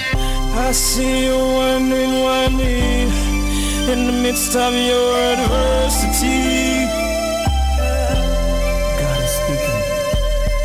But if you dare trust in me, I will supply all you need. I will take you over. I will take you over. I will never leave. To you I will cleave. I'm standing right there in the midst of your fair. I will be your brother, man. Stay close to me, my son. It's already done. It's already done. The victory is won. It's already done.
running. But sometimes I don't feel like running. Keep pressing. Though sometimes you don't feel like pressing. Keep your eyes on me. Will you trust in me? I will be with you to the end. It's already done. It's already done. The victory is won. It's already done. I will not die here, even though I've cried here. The victory is won. It's already done. It's already done. It's already done. The victory is won. No matter what, it's already done. You're gonna get over this. I will not die here. Don't give up. Even though I'm crying. With Christ, you're more than a conqueror. Finish well. My brother, Ryan Mark. We finish well. We will finish well. We will preserve until we see the victory at hand in terms of the things that we are declaring over our nation. A new day. A new day. A new day. Oh. Yes, man. A new day. You want me to welcome the new day? No, it's a new day because some of the things that we have said, we have spoken about, we're seeing it beginning to happen. And you know what, Percival? Now I'm going to share with you one of the things I have to tell myself. I will not be distracted by the things that have not changed and, give up and say, well, it's not working. Because, there are some things that I've been working on, shifting. Yeah. And they are stubborn. But the truth of the matter is, while they have remained in place, some other amazing things have happened that I tell you, I believe that is how humility is kept in balance. True. That you are looking at some things that look terrible, but the other things that are looking wonderful are so wonderful that somehow it strikes a balance and you keep going. Because I have my own cry for justice, and every now and then you might hear me, but the truth of the matter is I am just really fired up by the things that are changing. And when I see them change, I'm so encouraged. I said, boy, if it's changing that, then the other thing will change. That's changed already. We just gives not me seen the patience. manifestation. Yes, as you said, when Daniel prayed, it was immediately released, but it took some time. We're going to open the lines when we return from the break because we're almost on the break. So let me just repeat the numbers. 876-619-1508. 876-279-8473. One more time. 876-619-1508 and 876-279-8473. I gotta give a special shout out to African. We surprised him yesterday. I found him. Oh, we found him? Yes, because each time I wasn't getting through on the number. So African, as promised, just gonna make the connection. So that farming opportunity, there's a co-op farming opportunity that exists, we want to press forward with that. So Miss Rachel, just so you know, good morning to you. I found the African man, and we're gonna make that link work. I feel good about it. Okay. So there's some quick things as we go into the break. US dollar continues to go down. 157.93 as of the 11th. So we report that as the Jamaican dollar is revaluing. No, it's not revaluing. It's decreasing, and things. So what's going down? The cost of the US dollar is going down. Yeah. So our dollar is gaining strength. No, man. What's the reverse? What did you say?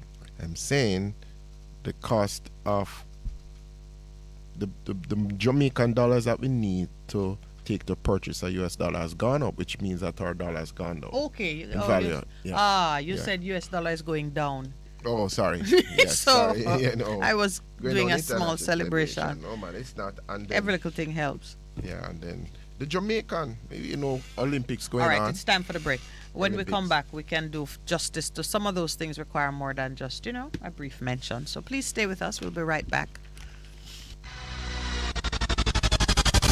We'll be right back. Hello, I'm Debbie Russ with the BBC News. NATO's Secretary-General Jens Stoltenberg says the alliance has not seen any evidence that Russia is de-escalating its military build-up against Ukraine, rather that troop levels on the border appear to be increasing.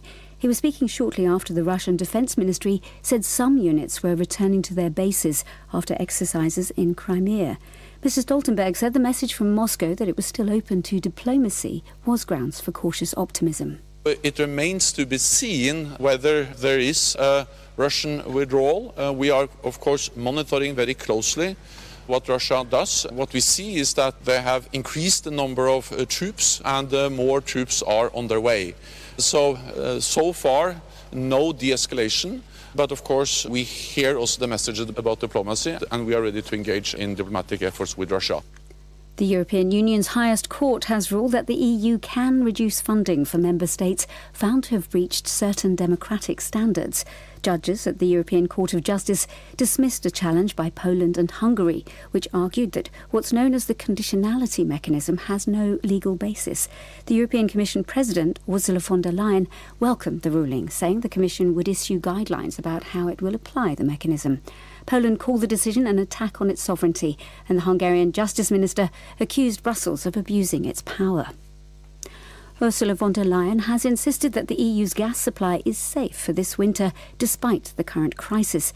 Addressing the European Parliament in Strasbourg, the European Commission President said the EU was prepared if Russia decided to weaponize energy by reducing supplies. We have, during the last weeks, looked into all possible disruption scenarios in case Russia decides to partially or completely disrupt gas supplies to the European Union. And I can say today that our models show, with all the measures we have taken, that we are now on the safe side for this winter. Hong Kong media say that the Chinese President Xi Jinping has urged the territory's leaders to take all necessary measures to control a surging outbreak of coronavirus. Robin Brandt reports. This is Hong Kong's fifth wave of COVID. Up until now, it hasn't imposed widespread citywide lockdowns. That might be about to change, though. A 3-year-old girl is among the latest victims who've died as the embattled city deals with the spread of the Omicron variant. Xi Jinping has told leaders there they must take all necessary measures to stop the contamination. Hong Kong's government has struggled to persuade all of its residents to get vaccinated, with a relatively low uptake among the elderly in particular. Robin Brandt reporting. You're listening to the latest world news from the BBC. The Indian income tax authorities have conducted searches at multiple premises of the Chinese telecom company Huawei Technologies as part of a tax investigation. Officials said the searches were conducted at the company's buildings in Delhi, neighbouring Gurugram, and the southern city of Bengaluru. Huawei said its operations in India were firmly compliant with all laws and regulations. Security agencies in Pakistan have arrested a prominent journalist, Mohsin Jamil Baig, after a raid on his house in the capital, Islamabad. Officials said Mr. Baig was taken into custody following a complaint from the country's communications minister, Murad Saeed, for allegedly tarnishing his image during a television show. The journalist has been critical of the government's policies and has taken part in television shows as an analyst. A law in Kuwait that criminalised imitating the appearance of the opposite sex has been declared unconstitutional.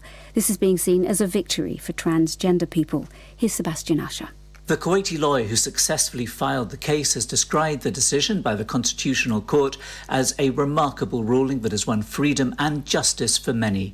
The amendment to Article 198 of the Penal Code was introduced in 2008, setting penalties of up to a year in jail or a fine of several $1,000s. Human rights groups say the law was a recipe for abuse. Police began making arrests almost immediately, targeting transgender people. Last year, a transgender Kuwaiti woman was sentenced to 2 years in prison for impersonating the opposite sex online. The military leader of Burkina Faso, who took control in a coup 3 weeks ago, has been sworn in as transitional president. Dressed in camouflage uniform and a red beret, Paul-Henri Damiba vowed to uphold the constitution in a small ceremony in the capital, Ouagadougou. Mr. Damiba led army officers to oust the elected head of state, Roch Kabore. BBC News. The station that makes you feel good. I love the station. I think it's great. My station. Moving. My station. Moving. Keep it right here. Keep it right here. Bess FM, keep listening. One in. A hurricane we name. And we rough. Whether we are man hurricane or woman hurricane. We want you know that. We come here for mash up building, blow down things and take life. Flood out place. We no ramp. We no respect no one. So no take no chance with we. Listen to Adprem and prepare. Hurricanes do happen, so be prepared. Yes, be prepared. A message from the Office of Disaster Preparedness and Emergency Management. Live the life. Respect the music. And keep your radio locked in. Best 100 FM. Half a tree. One already, 200. Ready, mama? Ready. Is this the confusion you feel when trying to work your way through medical systems in Jamaica? Try a dose of Ask Dr. Mary every Thursday at 5 to 6 p.m. Let Dr. Mary help you understand your medical problems and bring you to a calmer place. Just pay your dues, my friend. Take my medical news. Oh, doctor, come to meet my patient. Oh, doctor, come to meet my patient. Wagwan. Guten Tag. Buongiorno. We are The Kingstones. I think I love you best of them because you're better than the rest of them. It's so amazing how I love you best of them because you're better than the rest of them. Hello there. Yes, indeed. This is the prophet, Reverend Mark Stewart, inviting each and every one of you to join us for war. It's gonna be a war this and every Wednesday. Of course, it's gonna be hot. It's gonna be powerful. Come for the word. Come for the preaching. Come for the teaching. Of course, the music. And of course, midnight warfare prayer with me, the prophet Mark Stewart, the boss shot, Apostle Marshall, Reverend Eric Box, and of course, Reverend Kathy and Thames. For the hard way. Join us every Wednesday night from 10 p.m. to 5 a.m. Come and join us, will you? Sponsored by all our partners, our friends of the ministry. Will you join us? Yes, indeed. It's going to be powerful. This and every Wednesday, 10 p.m. to 5 a.m. We're going to lick it till the bus gone. We're going to lick it till the bus gone. We go.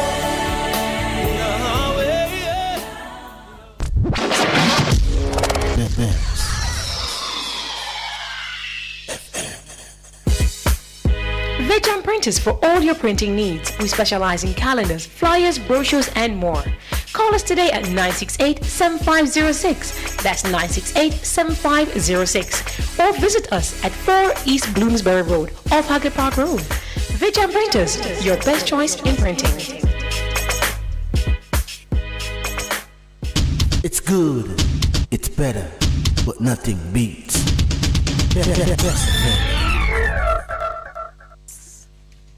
Good morning again. Welcome back to the Morning Connection.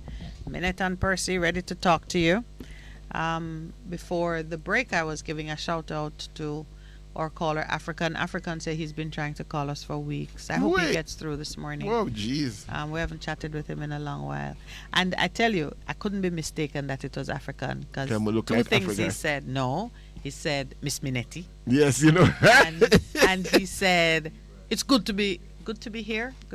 Good morning. Welcome to the Morning Connection. Good morning, Miss Minett. Good morning, Miss Christine. Good morning, Pastor. Good morning. Good morning, Mr. Lawrence. Good morning. It's Bailey hailing you out. Hi, Bailey. How are you? I am good. I could not have awakened to a better morning of prayers and the choice of songs And oh my gosh, it's just amazing to wake up to the declarations, just confirmation more and more, of what I have been praying for. Wow. So you're celebrating with us? Absolutely. Yeah, God is doing a new thing. And go ahead. No, I said God is doing a new thing. He's always doing a new thing. Yes, absolutely. And my request this morning, it said that this year, 2022, is the year of revelation. Wow. And we can see them coming forth. Yes. The COVID saga, that speaks for itself, and the FLA's corruption, that also speaks for itself. So I was privileged to just tune into that tape being played when Mr. Gallin was giving his testimony yesterday evening, and I'm like, oh my gosh, what else? But we all know already. We know the corruption is just a matter that God just put for this person now to come and tell us exactly how it works. Mm-hmm. Not that we didn't know either, but we are happy for this revelation. And my request to every single individual hearing my voice this morning and the show is that we pray for Mr. Darling and for God to cover him and make him invisible to the enemies. And also every other whistleblower that will come forth. This is my request, that we pray for God to cover them and make them invisible to the enemy.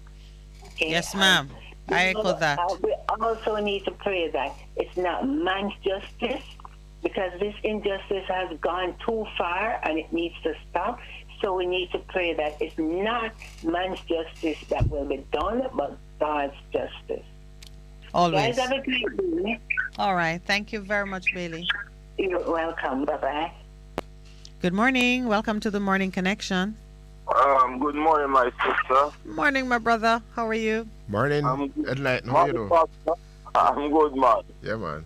How you doing? Yeah, I'm good, man. I was listening to the program. I didn't get a call from, about Monday or yesterday. You notice that a lot of people are celebrating the passing of this billionaire. Who that? The bill that deal with the people that we call it people. Oh, the Disabilities Act. Yeah. It's the coming into effect of the regulations, which lingered right. behind the act for some 7 years. 7 years, yeah. Right. Well, in my opinion, I don't think we have anything to celebrate, because what is that act is going to do is frustrate a lot of people, And my reason for saying that is that it don't make sense to give people a law, right? And they're not going to benefit from the law. Because, all right, I'll give you an example. They don't retrofit. Most of the buildings in this country are not retrofitted. They don't do anything to the sidewalks. They don't train anybody to sign language and all those type of things. We didn't carry out exercise and education in all those areas. So when you give persons the opportunity or the belief that they can access these things and they can't access it, what are you going to do? It's frustrate them, But let me okay, and that was enlightened that I'm the parent of a child with a disability. Most people would not have known that. Yeah, man. And so if you speak about sign language, I've served with that organization, and I know they have stepped up the work they are doing in terms of education. But guess what it means now? You see, because it has a law and has regulation, the disability community can now begin to litigate and say, but under the law, and I want to read some of the things that becomes a reality underneath it. you can't discriminate against somebody because they say that you're blind or you can't think. Well, those provisions are in the Parent Act, and it has been so since 2014. But now the regulations are supposed to give it some operational scope. Yeah. I haven't seen the regulations as yet. I've been searching for it. They haven't posted it, which I think is a disappointing sign. But so I can't agree with you fully that it is going to be an exercise in futility. What I can say to you is this: we have to start somewhere. Before, when there was no law, it was even more frustrating. Now that you have the law, even though all of the preparatory steps have not been taken to usher in the regulations, you know, with a clear chance of success, it, as Pastor Percy says, it now gives you a way to get to extracting some benefit or forcing the hand of those who, and sometimes that's how law changes. The culture changed because the law changed, and it forced people and it sets precedents. I'm kind of watching it as well. I want a different view, because listen, there are so many laws in this country that we pass. We have a nice abatement law. We have a law that you must preach on the bus. We have all of them laws. Is that a law so you can't preach on the bus? Yeah, of course. They say you should be preaching on the bus. We never know about that one day. For real, I know there's a law against disorderly conduct and public. There's a phrase for it when you behave and disrupt the peace. When Dr. Roper was chairman of the JOPC, he came out and said that the company does that approve of preaching on the bus. No, but that's different from saying there's a law. You can have policy. Yeah, like you can have policy that they set to say no vending on the bus, no preaching, whether you are making a political speech or you're making a religious statement. All right, let's see the nice nuisance law that we have. I can't. If I am in my house and they're keeping a dance next door to me, it's pointless calling the police, because they're not coming. No, but in other instances, I know people have gone and have caused a thing to shut down. Call the police and the police shut it down, either because there's no permit or there's a breach of a permit. I am not. I agree with. I hear what you're saying, but in my opinion, we should have used it the time before bringing this to make changes. Make a lot of changes before bringing this law. Because this law, to me, is going to just frustrate the people. The law is there, and people are not going to be able to access. So here's how we're going to wrap it up now. To the persons who are disabled or who have family members who are disabled, regard it as a blessing, because it is better than the nothing that they had before. And those who are of the mind and have the discipline to pursue these things and get some results out of it, they will use it to good effect. I'm gonna take another call now. Yeah, just one point here before I leave. Sure. What we need to do in this country, we must put pressure on the government to do things before, because all they come and do is just pass a word by law, right? And they don't have a vision how they're going to make this work. Yeah, that's correct. That's the ideal way. But for something, suppose you give you make a recommendation for a man to condition his building to receive the disabled, and there's no law to compel him to do it. You have another problem. So sometimes it works when you can prepare the people for the law that's coming, but absolutely what's necessary is that once the law is here, put in the cat before they ask me. Well, once it's here, we then need to use it to the best effect. Right. And all right, my brother. Thank thanks you for so that much. input. Okay, all right. Good morning. Welcome to the Morning Connection. Good morning, Miss Minett and Pastor. Good morning, sir. You sound so far away. Like you be in the one side of the room and I talk. Go ahead, my brother. You need to talk louder. Yeah, all right. I'm cool and deadly. All right, cool and deadly. You have me on speaker? No, yeah. You might need to take it off speakerphone because we're hardly hearing you. Are you hear me now? Yeah, that's better. It's true. Metro attack with the preaching on the bus. It caused one ruption. How much is that last year or year before last? You know, the day to see. They said no preacher supposed to on the bus. Mm-hmm. Yeah, man. So that's entirely possible, but that's a policy. That's not a law. What Nicholas said to say no. Yes. A couple of years it hit me out. I think they should put some more district constable in the year of them, you know. Okay. Do they still have district constables? Because they had merged the two systems. They merged. They have a different name for them now? They merged the blue team with the red team to make one, but you still have district constables. Okay. But me feel that the first time one is more effective because they are, remember, I come from up at the hill named Brandon, on the junction. Yes. I really have two district constables up there, one name as Plenky and one name as Edward Jackson. And they were very effective, you know, see. Because every information, because they know Miss Jane's son, you know, Miss Jane's son do, you know. You know, see, every information in the community that them know. Okay. You know, see. That's why they were called district constable, because that part of the community they were police. Right, yeah, yes. Policing. Yeah. Yeah. And so all of these all-time things is very effective. I can remember first time you usually have this Minister of Health people usually come around to check every tile. Remember there was days? Okay. You mean the community health aid or who? Yeah, man. The first time you usually have health people come check the pit tile them first time. Okay. Okay. So Public health inspector. Okay. Yeah. And you usually have a little lady by the name of Bands of Mercy. You ever hear about this Bands of Mercy lady? No. Cruelty to animal. Anybody usually have a lady will go around and check.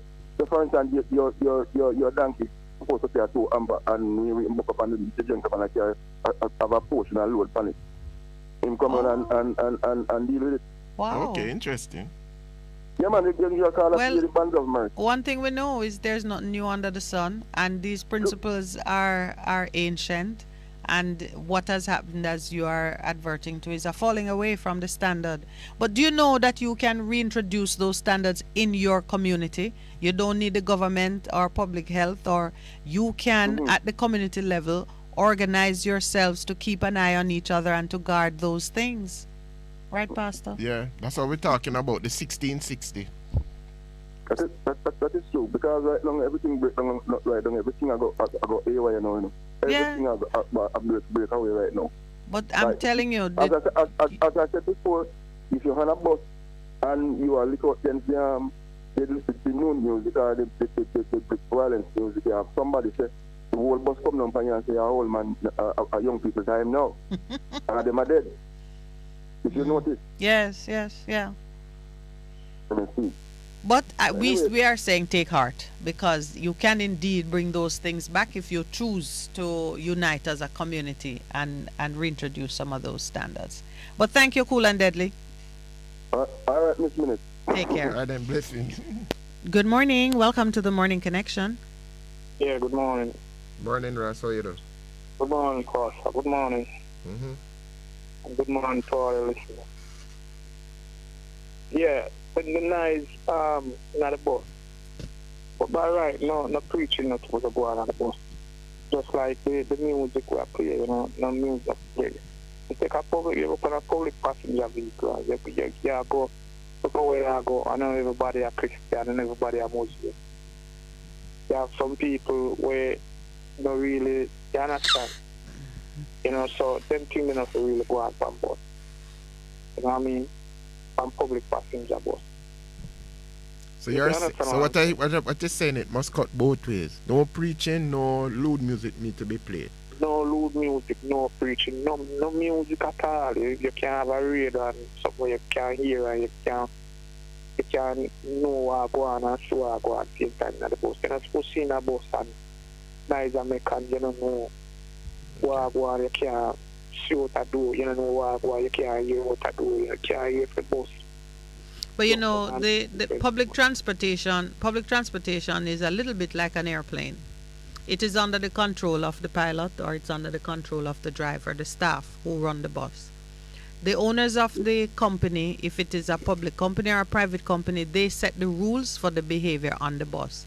And most times they have it published in some way. If you buy a ticket, it's on your ticket. There's no ticket and you pay cash, there might be something on the door that says these are the rules. And these are simple things that we can reintroduce and that we can enforce on our own.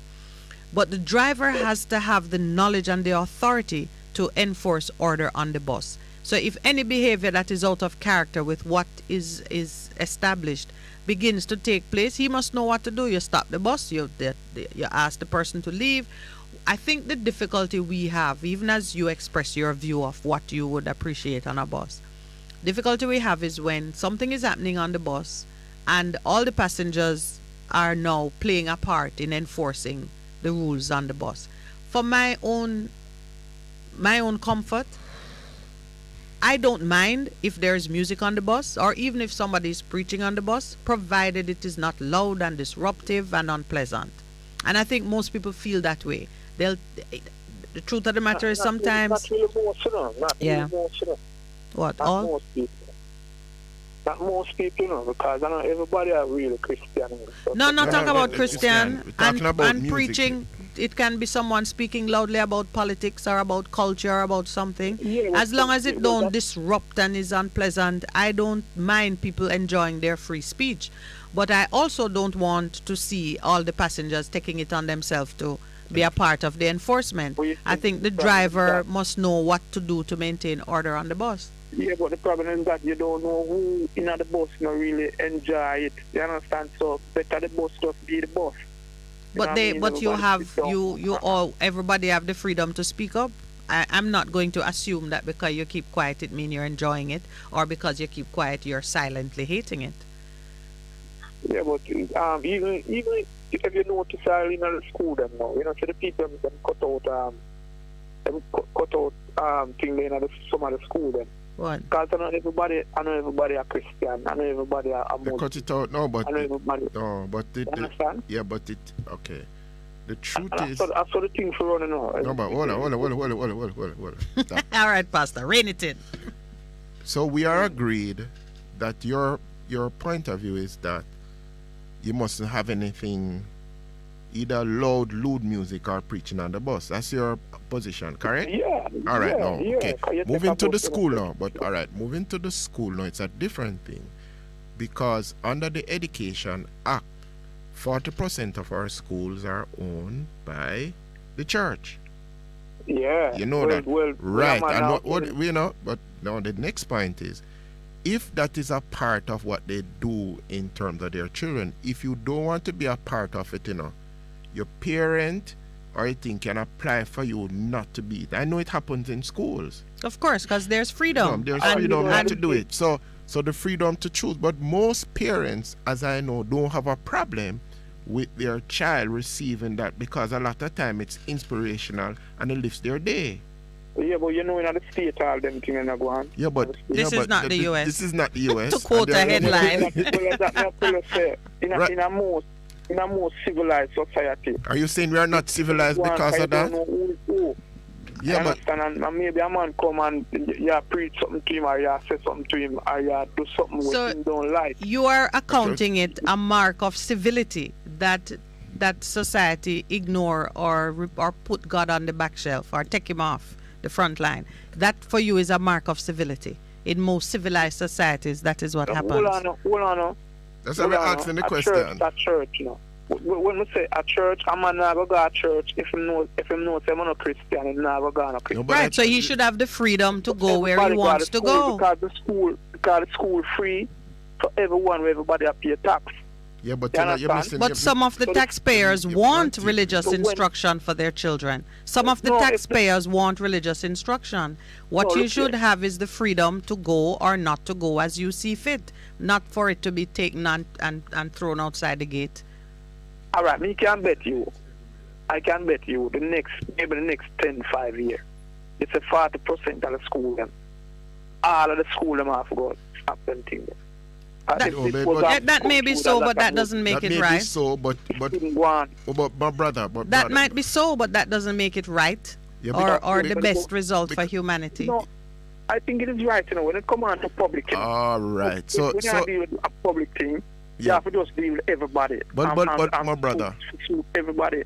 My brother. You can't just say, yeah, push down your thing. No, but hold on. So let's bring it. Unless you have a Muslim or deal with it. Ras, let's bring it closer to home.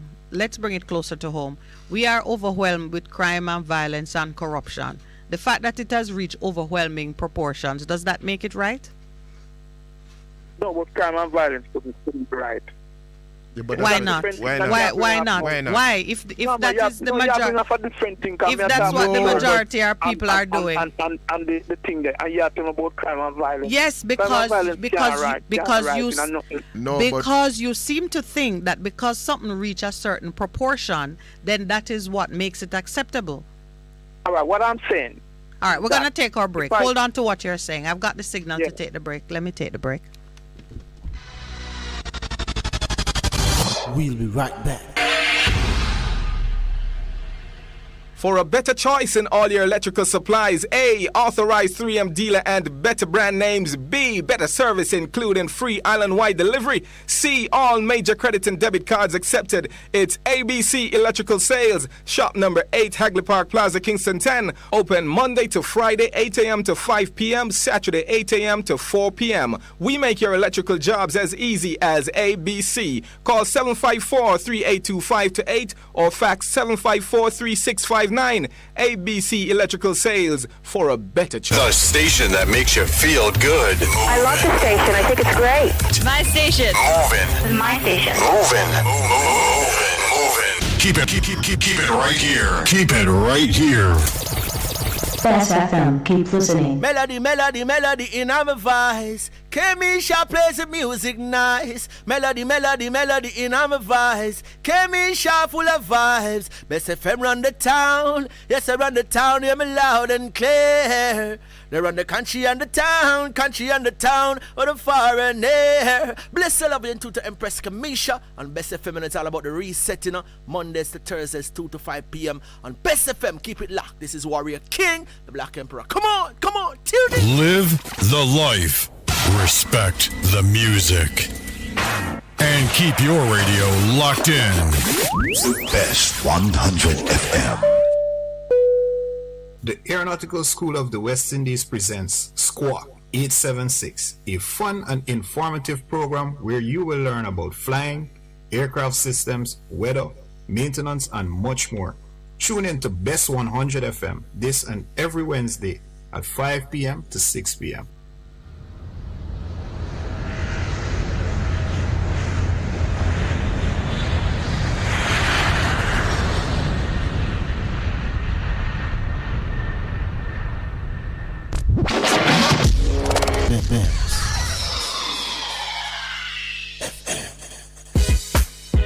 Vejan Printers for all your printing needs. We specialize in calendars, flyers, brochures, and more.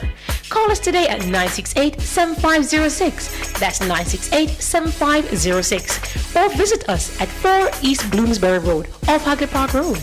Vejan Printers, your best choice in printing. It's good, it's better, but nothing beats. Welcome back to the caller on the line, Russ.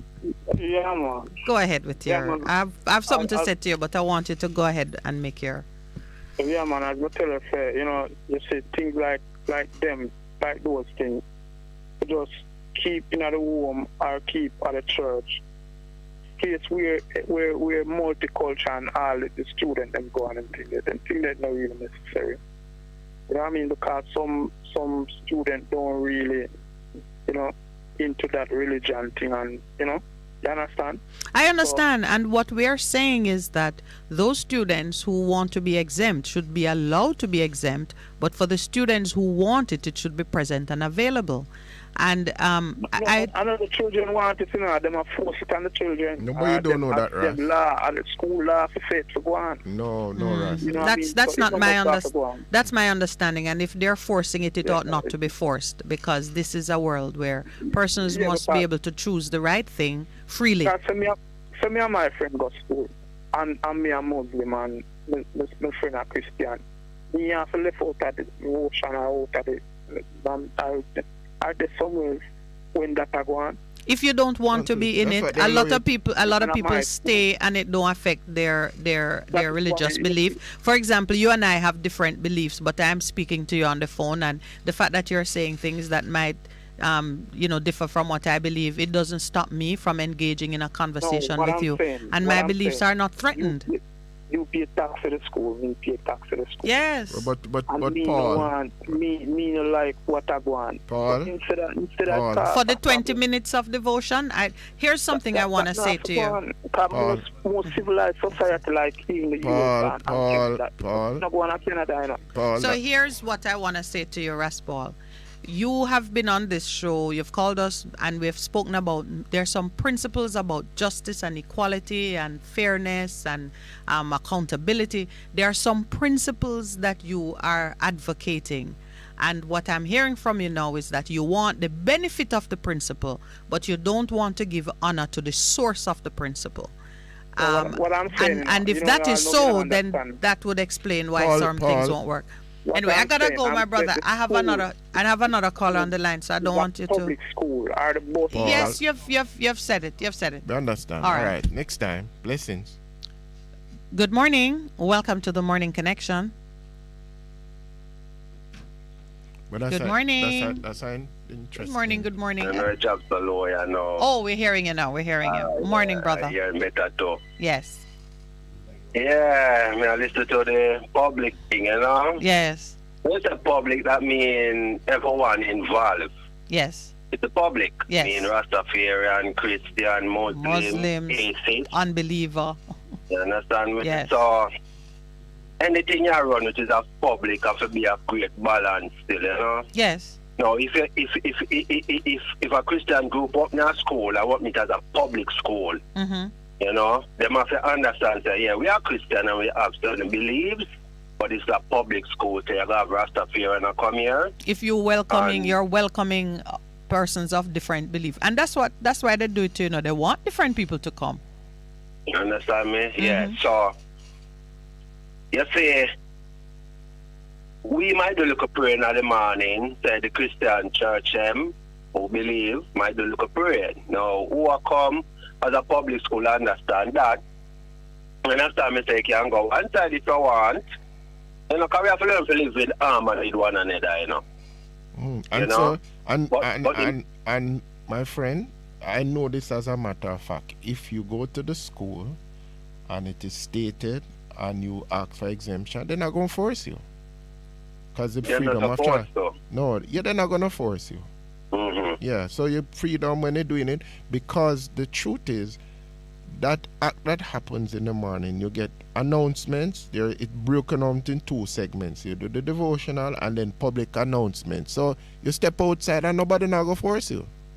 Sure. Not only that, in the school environment and in most public environment, you are contending with two things. You're contending with discipline, meaning your ability to obey the rules for the environment in which you are existing.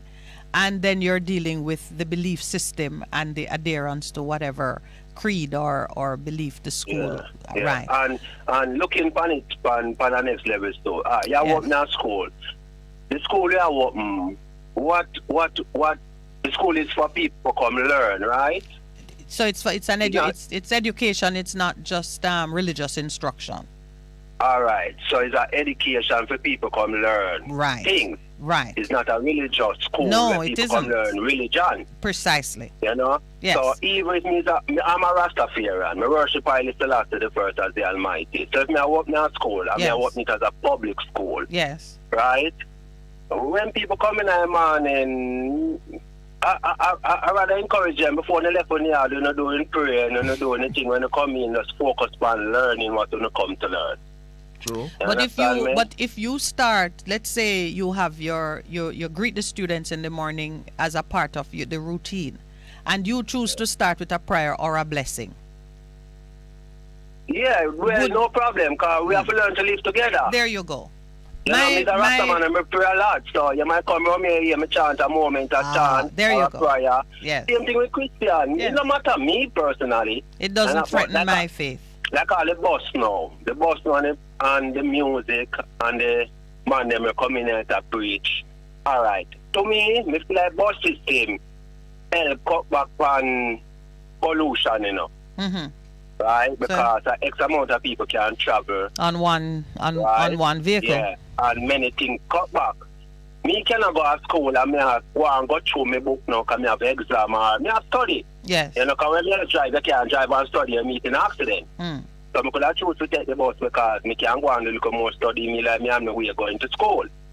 So I don't think no music you play upon public bus. I have to play must be very low. So it is a matter for the driver of the bus to have the knowledge and the ability to maintain order on the bus.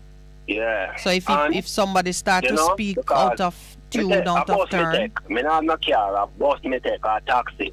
And many times I come from town and see people, busman has stop all way after them leave out of town and reach up and some drive. You know, them are put down and some nice and people might speak out and them stop and run the people them off by bus.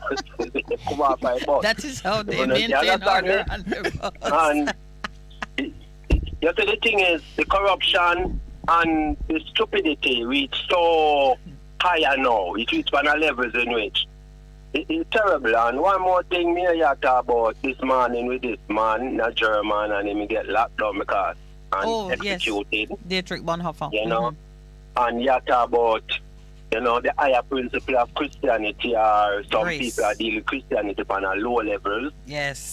Because as I read, come and read through 2 Peter in the weekend, he must show you about the people that might misunderstand Paul's speeches. And even when you listen when the devil attempt Christ, he might use scripture to mislead Christ. He might decrease the true meaning of these words. Yes. So enough of that to go and make the people them reach the levels where them reach now. Even though them eat food, and them not eat food for hell, them eat food for taste and full belly. And most people say like them eat food and that confusion can get to the point where some of us decide that, you know what, let's just leave it out of public conversation. Let's keep it in the home because it proves to be too confusing and distracting. So I really do understand some of the pressures. All right, my brother. It reaches levels, may I tell you, everything can fix. Because there's a reason we cause problem and there's a reason to make and there's a way right. to restore balance. All right, my brother, thank you very much. It's a good take. Right. Prayer and you see those who humble enough can know to live together, we need to come together. True. We need to reach out to each other and start something amongst ourselves. Yes, sir. And we come on, Bless up. Bless up. All right. Good morning. Welcome to the Morning Connection. Hello, Miss Minett. Good morning to you and Pastor. Good morning. Good morning. Yeah, you have some people, it's like they don't want to hear about God. But I know that without God, we are nothing. So when a person is preaching the word of God, it doesn't affect me. Because I know for myself, I cannot live without God because He is the keeper of my life. He is the keeper for all of us life. So who doesn't want to hear the word of God to preach? His word have to preach throughout the whole world. Okay. You see, plenty people they are having problem if they hear the word of God is calling. I don't know why, but they want to live. And they do not want to accept that there is a God. We is of no keeper of ourselves.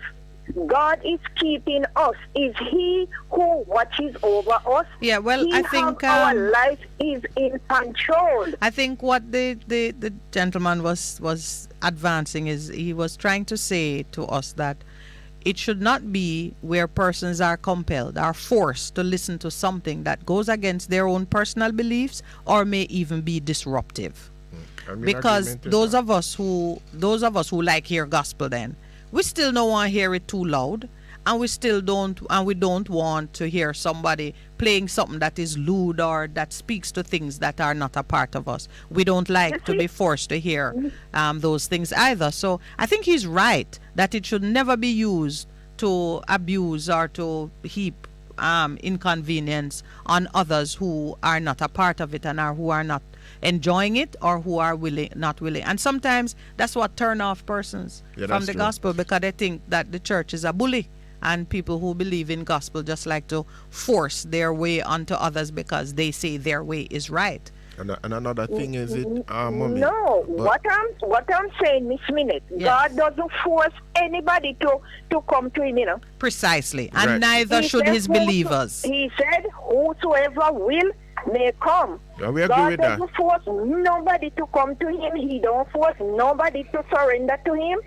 And he don't force nobody to accept him. But for me, I know that there is a God, and whatever or wherever I am going and I hearing the word of God preaching, I don't make that to be a problem unto me, because without God, I know I cannot make it of my own. And we understand that. And we All right, understand Mommy. that. Thank you so much you for your calling and input. sharing All right, with us good. again. Yes, Miss Minett and Pastor, you enjoy the rest You of your too. day. All right, Thank you. then. Good morning. Welcome to the Morning Connection. Just want to endorse a lot of what Raspal said this morning, man.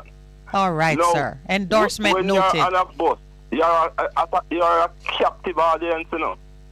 If you choose to be, I'm not a hostage on any bus. No, but I am going to Montego Bay now, and a man come on the bus. I must come off of the bus in a no man's land just because I don't want to hear what the man is preaching. No, that's not your only option. Somebody talking loud on the bus. The driver need to bring that. What is my option after I've taken the bus from town? Yeah, the driver need to bring that under control. And if you have a phone and you call the police and tell them to meet you on the way. That's why we must have church.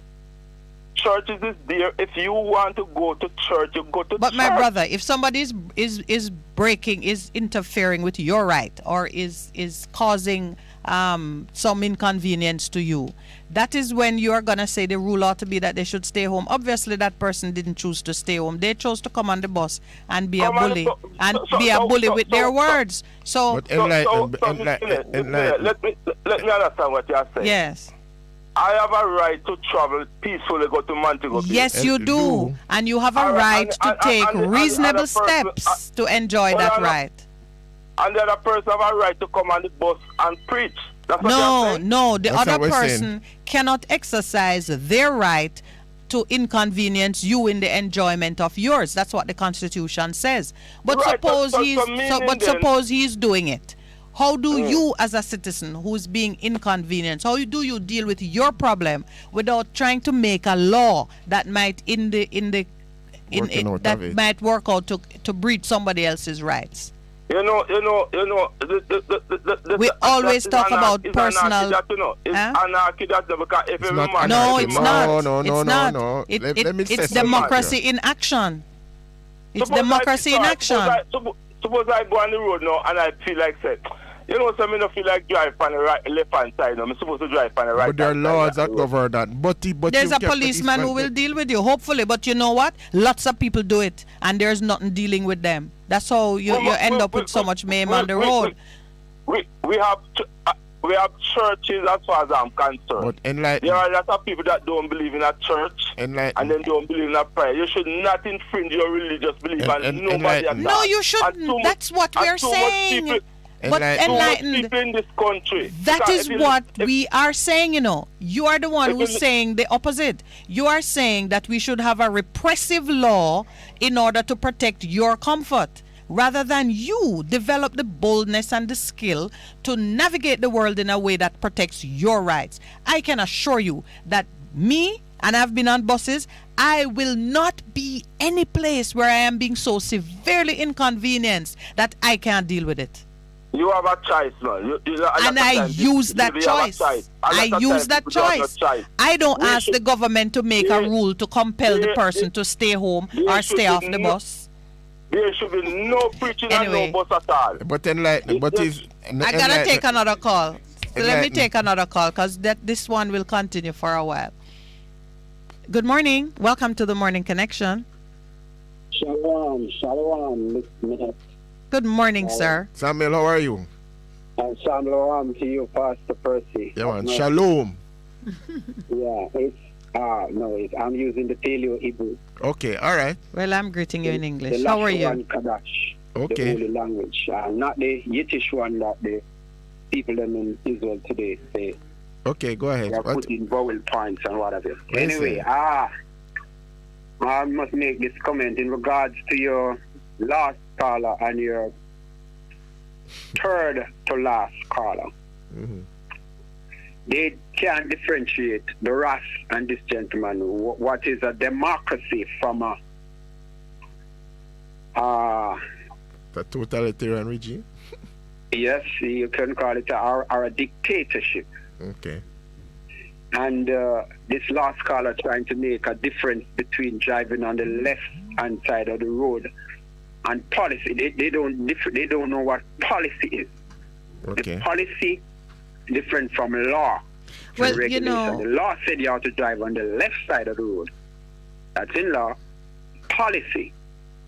There's a difference. You can be allowed to preach on the road or on the bus. So there's a difference between law and policy. Okay. Well, what I saw. What do you say, Sister Linus? Yeah, what I see, and Minett, it's a challenge that a lot of citizens have. We don't want to take responsibility to develop systems that have that show tolerance and allow us the social skill of dealing with other persons who are exercising their rights and it may be infringing on ours. Yeah. No, we want the state to come in at all times and use a big stick to create a repressive environment. If I were on a bus that was just silent as a tomb, I'd be very concerned. I want to hear the comments and the chatter and the laughter and a little music and overhear somebody's opinion, and that is what life looks like. It has color and rhythm and it's vibrant. But if persons are told that when you're on a public bus, it's best you don't speak because you might interfere with somebody else. What is that? That is unnatural. We as social animals need to develop the skills to live with one another and coexist. And that's the part that is concerning me, that most Jamaicans have been lulled into the belief that you need a law against that. You don't need a law. And of course, you're right. People don't understand the difference between policy and law. And also, people don't really understand how you address regulation, especially in the public space. And that's a skill that we need to learn because our survival depends on it. I couldn't put it more better than you. Commendation, Miss Lana. Thank you, my brother. Thank you very much, right, let's get into the meat of the matter now. I thought that was a meat. Hey, Samuel, may I have other calling us so the meat can be too far. Yeah. Okay. But go ahead, I would have share. A brief synopsis of my experience yesterday when I presented the book to the gentleman. Yes. What happened? Yes. His name is Tonga. As in Tonga. He ascribed to one of the ancient African names, Tonga. Yes. All right. And the brief synopsis is that, well, it wasn't the hardcover. He was looking for a hardcover by Charles Lee Black, History of Jamaica. Yes. So I subsequently went to the National Library. I didn't know. I was going to the National Library. I was going to the archive, the National Archives. Yes. That's what we call it? Yeah, that's what it is, yeah. Yes, and I saw the National Library. I didn't know that they were on the same block.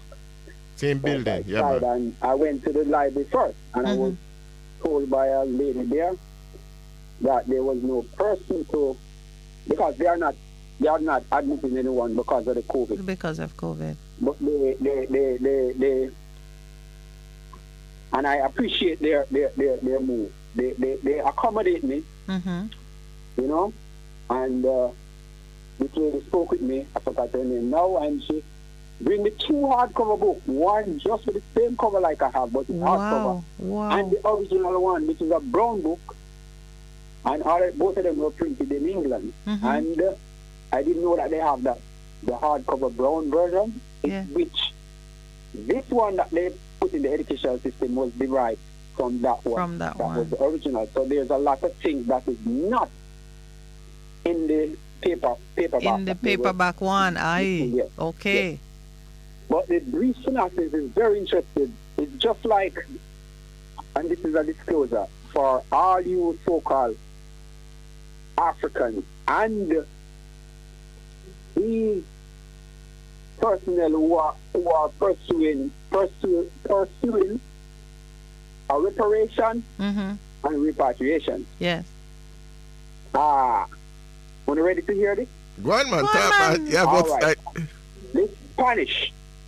The Spanish, yes, they left nobody here that was called. What do they call them? Mr. Richard Curry people, they call them maroon. Yes. The term maroon means to abandon. Okay. So actually, when Christopher Columbus came here in the 1500s, late 1490s, he came here and saw some people. The people them were dressed. They had a culture. They had progress and prosperity. They had gold. They had a gold mine. The gold mine, is the gold mine in Penn and Clarendon? Yeah. That was discovered over 400 years ago. You can confirm that. One Mr. Pete, consult with Mr. Peter S. Pugh. He's an historian and a Roman Catholic deacon, I think. Yeah. You can consult with him. He can tell you, confirm this. That this, but you haven't made. I feel like on mine during post-assist administration and shows. I'm waiting on the other shoe. To drop. Yes. And so you said the Spaniards left no one here. Yeah, you said the Spaniards left no one here. No one here. Yes. So meaning, what's your conclusion? In other words, they did not maroon anyone. They came here and saw people inhabited these lands. Right. That is why Mr. Curry said they are native people, indigenous people of this land. They came here and saw those people. Okay. And they were so-called Africans. They were black Negroid people. Okay. The so-called Arawak and Taino. Okay, that's interesting. That's been a bombshell is. Yeah. I don't want to get into the bombshell that was disclosed by the FLA. Also, if I permitted to. But but you're spending all your time on when this. The British take away Jamaica. Yes. From in 1565. In 1665. Yes. From the Spanish. Yes. They subsequently brought, over many years, the so-called enslaved Africans here. All right. And they were all coming from the coast of Africa. So pause for me now. The west coast some of them were coming from places like Scotland and England. Pause for me now, Samuel. Wales, pause. Ireland. Please pause. Pause. Okay, fine. Pause. So you're saying when the Spaniards left, they saw no one waving them goodbye from the shore? No, they fled. They ran away. When the British came. Yes, and there was nobody telling them goodbye. So they say they left no native people here. That's what they. No. What I'm saying, they came here before and saw the native people, the indigenous people of this land. Yes, and they left. They left. And their word is that they kill off all of them. They all. How can it be maroon unless you were brought here by them? No. That's not the argument. No one has been advocating that argument. That's what was teaching in the history. That might be so, but when did you ever believe that what people put in a history book is determinative of the truth? You are so right. I'm glad you appreciate I've never understand that long time. I've been saying that from I was a child in high school studying history and Jamaica. They never discovered Jamaica. They never discovered. No. Listen, Pastor Percy, let me just jot this in. Say it quick because we have another call. Yeah, I know. It's an additional 14 book of... Yes, we know about that. Printed it. Yeah, man, we have that. I have a Bible edited. No, and I read some of them. You look in the book of Maccabees. Yes, and the book of Enoch. Yeah, man. 2nd Esdras chapter 6, and you can read from verse 13 thereabout, when it shows you that the 10 tribes... Let me point this out scripturally. Samuel, we have to leave you. We have another call. Please call me back. I feel like I'm punishing the other person now. All right then. Call us back. Good morning. Welcome to the Morning Connection. Morning, love and bless. No, all right, brother. You see how I fight to get your call in. Go ahead. Where I said this morning. What are you saying, my brother, please? You know what I answer this morning? Yes. The rest of call them come with some better objective for you. Oh, we can't disturb. No, you say you hope. You He's hope. expressing a hope. I hope so too. Now, hope, Miss Minett. I hope so them, too. please, come and ask in a line of brethren. We have a lot of more interesting and important things to talk about on the radio, you know. Okay. We can't just go for one thing for the whole morning, you know, my brethren. All true. All true. Yeah, me love and bless it. Good to be here, yeah? All right, my then, brother. African. It's time for our break. We'll be right back. We're committed to reducing the impact of disasters occurring in Jamaica. We're ever ready to assist you before, during, and after a disaster. But everybody have a role to play, so make we work together and follow the plan. Whether rich or poor or where you come from, hurricanes affect everyone, so be prepared. Prevention is better than cure. Be prepared. Listen to ADPEM. A message from the Office of Disaster Preparedness and Emergency Management. The station that makes you feel good. I love the station. I think it's great. My station. Moving. My station. Moving. Keep it right here. Keep it right here. Bess FM, keep listening. The Morning Connection is pleased to join hearts and hands with the other members of the Bess FM family to celebrate Black History Month. We have chosen to promote the strength and resilience of our people by echoing the call of Marcus Garvey for this mighty race to arise in power and perform the outstanding exploits which is our birthright. We are indomitable, courageous, and innovative, but we need to encourage and build each other into a unified force. Join us in our discussions, presentations, and cultural explorations as we examine the truths and traditions of our race in an effort to strengthen us in meeting the challenges of today. Up you mighty race, accomplish what you will. Let's return to truth and traditions, right here on Bess 100 FM. Bringing it to you truthfully.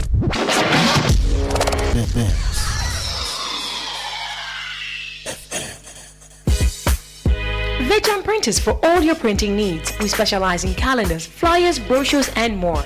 Call us today at 968-7506. That's 968-7506. Or visit us at 4 East Bloomsbury Road, off Hagley Park Road.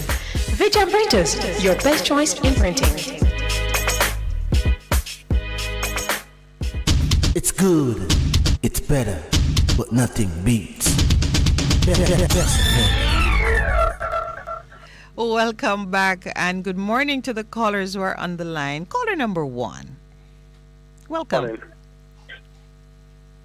Hello. Yeah, man, we're hearing listening. you. We're hearing listening. you. Go ahead, my Morning, brother. Pastor. Morning, Minett. Morning. How you doing? I can just run through this briefly. I believe taking a public transportation bus, people must have a choice. But I not want to dwell on it. I just believe that people, if I don't want to hear certain things, I shouldn't force to listen to it. But anyway, I agree with you on that. Agree with you. The FLA boss was on TV last night, and what I realized he was spending time talking about criminals that get gun license. And I know when you apply for a gun license, there's about 3 investigations. Has to be. But he said that their records were there on file. No, but if you get inside there and you realize these guys is criminals, it's simple, just calling a man them and revoke them license. Simple as that. But my question is, no, I'm not dealing with the issue. The issue is, why is it that when you reapply or when you appeal, why is it that it moved from 8,000 to 50,000? And my question is, why is he who is a person who have a license firearm? Why is he not giving decent law-abiding citizens a firearm to protect them home and them families? As simple as that, as when a man was saying his life is not more important than your life than my life now, Angela. That is the issue. And the government just be like in a dumb, I don't know what to say, but I can't say it on the road. On the TV, Don't say it on the air. radio. Don't say it on air. You're raising. It's simple, Miss Minett. It's simple. Deal with the issue and stop use cheap psychology and Jamaican people. Why is it that I do not have a gun to defend myself when common boy I lay out gun 1 million gun pan table and I talk about police and police not there. But you see, he has 300 people dead already and police are saying none. Almost 2 man dead. The police cannot start the problem because they don't have enough manpower and they are not encouraged. They're not doing it. All what the police them I do, I saw up a half a tree right beside the half farm. I stop decent law-abiding citizens to hustle. Simple as that. But you know, Mr. Darling, independently. But walk with me through this argument. Mr. Darling has given us an insight into something that we should use. And you're asking some of the right questions. But look at it now. He goes in, he's hired to do a job. Of course, he wants to work. He discovers that things are not flowing quite as well as they should. He begins to ask questions because I'm sure he began to ask questions. He gets pushback. Remember now, it is the board that does the approvals. No, so it go? It looks that way, yeah. The board, well, surely the board that does the approvals. Things go up with full information and the board takes some decisions that, as far as he knows, and he's saying it now, would be contrary to law because persons with certain reputation are getting licenses, and in some instances apparently they get pushback because he makes some moves or some decisions and the board overrules him. There is he's giving us a window into a swamp of corruption that is difficult for any one person to disturb effectively, and I think rather than maybe even condemn him with the rest of them, we have to be thankful that he's speaking out now, see how we can surround him and give support to others who want to get to the bottom of it, because we will never get to where you want to be, which is where it is administered in a fair and just way, until we remove from the system those persons and until we know who they are. If it's the minister, say it's the minister. If it is, some other entity, say where the corruption is so endemic that you even as the head of the agency, you can't break the back of it without coming out in a press conference in a very public way, which I think is his insurance. That is his life insurance, to come out in a public way and say, this is what's been going on, call some names, and then step back and see what comes out of it. But let's not condemn him if that is a part of your thinking. Nice. That's true about what I'm saying. This is Jamaica. Tell me where in Jamaica where that Petro Jam Ministry of Education it take 1 million a year for charge. Tell me where in Jamaica where these guys are. The only people that charge in Jamaica are black. Let me emphasize. Yeah, well. Black people in ghetto. Them is the only people that charge. So you leave that alone. Make him work out something else to start that. We're talking about no man, Jamaica. We can't leave him alone. Him black too, me see him on TV, him look like me. So we gotta can't protect himself. When I go to go up on the road with my money to the bank, I don't bike man, I ride on every day. No, I drive on every day. I kill people. Okay. Last week, a man upon the corner, I used to talk to a man, and a car man has come out and give him a shot. Where is the police? 20 million them they are for cheap. I get ticket. All right, so my brother, so we're in agreement. Okay. Yeah. We are in agreement. Okay. We are in agreement. Fight crime. My brother, are we here to fight crime? We are in agreement that persons who qualify to have a firearm and are interested should be able to get it without drama and fanfare. There's no man who run in the 70s over jungle business fan Linda's Road. How much nicer gun them are. We can't stop that for a man. Repent and him decent. Fine. Just not a young person are going to kill them one. Simple but that some we young need to persons fight are crime. decent. Either they Russia and US have some problem. Did them go there with ice cream? Why security have gone there? We have another call to take. We have another call to take. We have another call to take. Him not leave the right thing. You're not breathing. All right. Have a good day. All right. Okay. Good morning. Welcome to the Morning Connection. Good morning, Miss Minett. Good morning. Good morning again, Miss Minett. Yes. From the head of the stream dirty, the whole stream dirty, and anything that hide in the dark must have to come to light.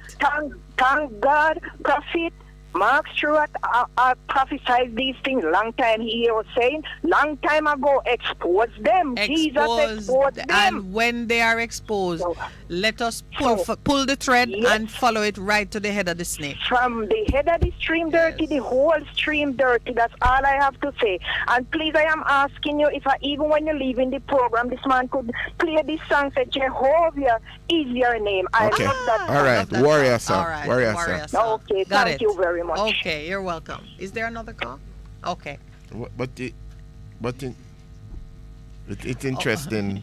But Listen, he was raising I different points. have to say hello to friends of ours. Well, they certainly are now family of ours. Because they watch the program. We got a picture. In England, in London.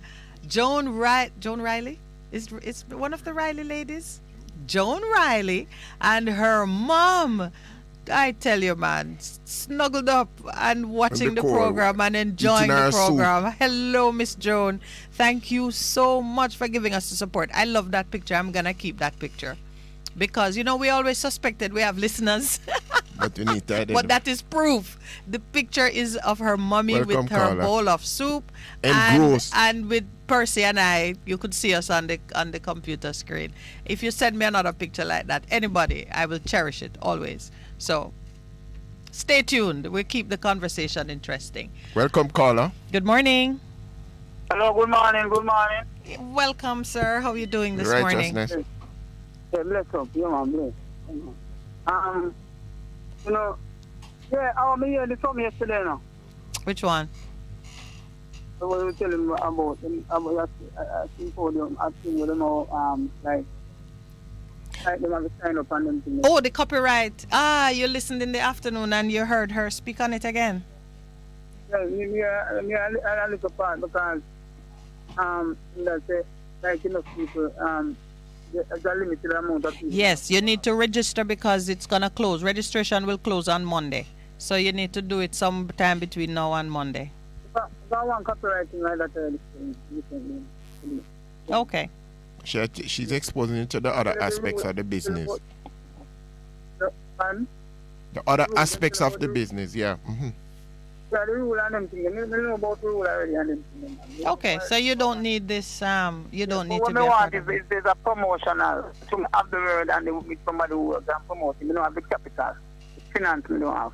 Oh, I see. We have everything. I mean, with the rule and the law and say, well, well, maybe you need to visit the Ministry of Culture and find out what grants or windows they have to help artists launch their business. About 2 years now, because I remember say COVID coming and no work and not go on right now differently, I just certain things they lack of me, all finance everything.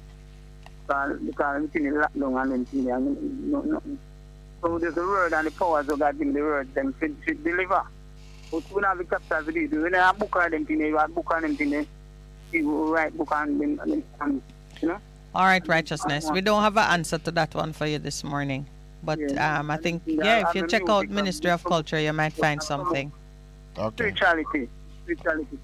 All right, my brother. Thank you. Bless up. All right, then. Good morning. Welcome to the Morning Connection. Shalom, first day, sir. Yes, sir. Percy? Yes, my brother. Go ahead, please. Please, I want you to know. I want your number, but no. It's a freedom of choice. Say it publicly. I want to show you some things. And Miss Minett. Well, why you don't come by the station? Are you in Kingston? Yeah, I should. You should just come by. You know for sure where we are. You know where we are, 6 to 10 a.m. every morning, Monday to Thursday. Yes. And Miss Minett. Yes. You heard about Juan DeSantos, the governor of that area. Florida. Yes. Blessings.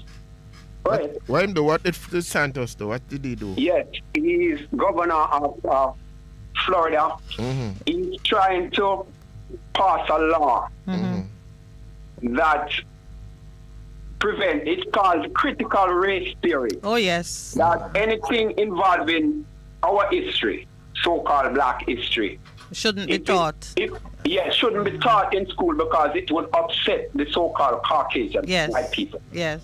And he might succeed. There are different aspects to the critical race theory, Because I know it started in law with some law professors back on, but...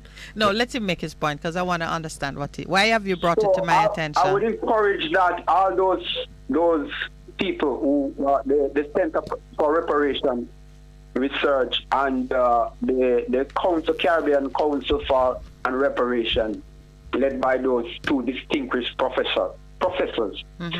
They take expeditious move to present their case before the International Court of Justice. Yeah. All right, brother. You know, yes. Expeditiously. And Pastor Percy, I need your. I wanted to go into some other things, but I will wait for another day. I want you to expeditiously give me your number, like, immediately. All right, Thank sir. you. Thank you. I will hold what I have, the rest of it. For yes, another day. And just give me your number. Share please. it with Percy privately. All right. Good morning. Welcome to the Morning Connection. Hi, morning. Good morning. Hi, Corey. How you doing? I'm good, man. You know, I'm still unable to get my hands on the budget. But Percy saw it online, so what happened? No, I was trying last night, but I don't know if the site crashed last night because I was able to access the site. Okay, because maybe everybody trying to look at it. It crashed. I don't know, but I couldn't access it. Okay. Yeah, but I hear the news yesterday that Mr. Putin was trying back some of the troops from Ukraine. Yeah, that's what they said, but they yet to be confirmed. They're trying to confirm whether it's so. The price of oil already gone up. Because this morning on the BBC are saying that is not observed. That's what I'm saying. They can't confirm whether it's true in my talk or not. Yeah. So again, this uncertainty would also upset the price of the gas. Yeah. So it's really a game Mr. Putin is playing to push up in gas price. And as it is, they already put production. So demand is still tight. Right. But I will try again to get my hands on the budget. I could WhatsApp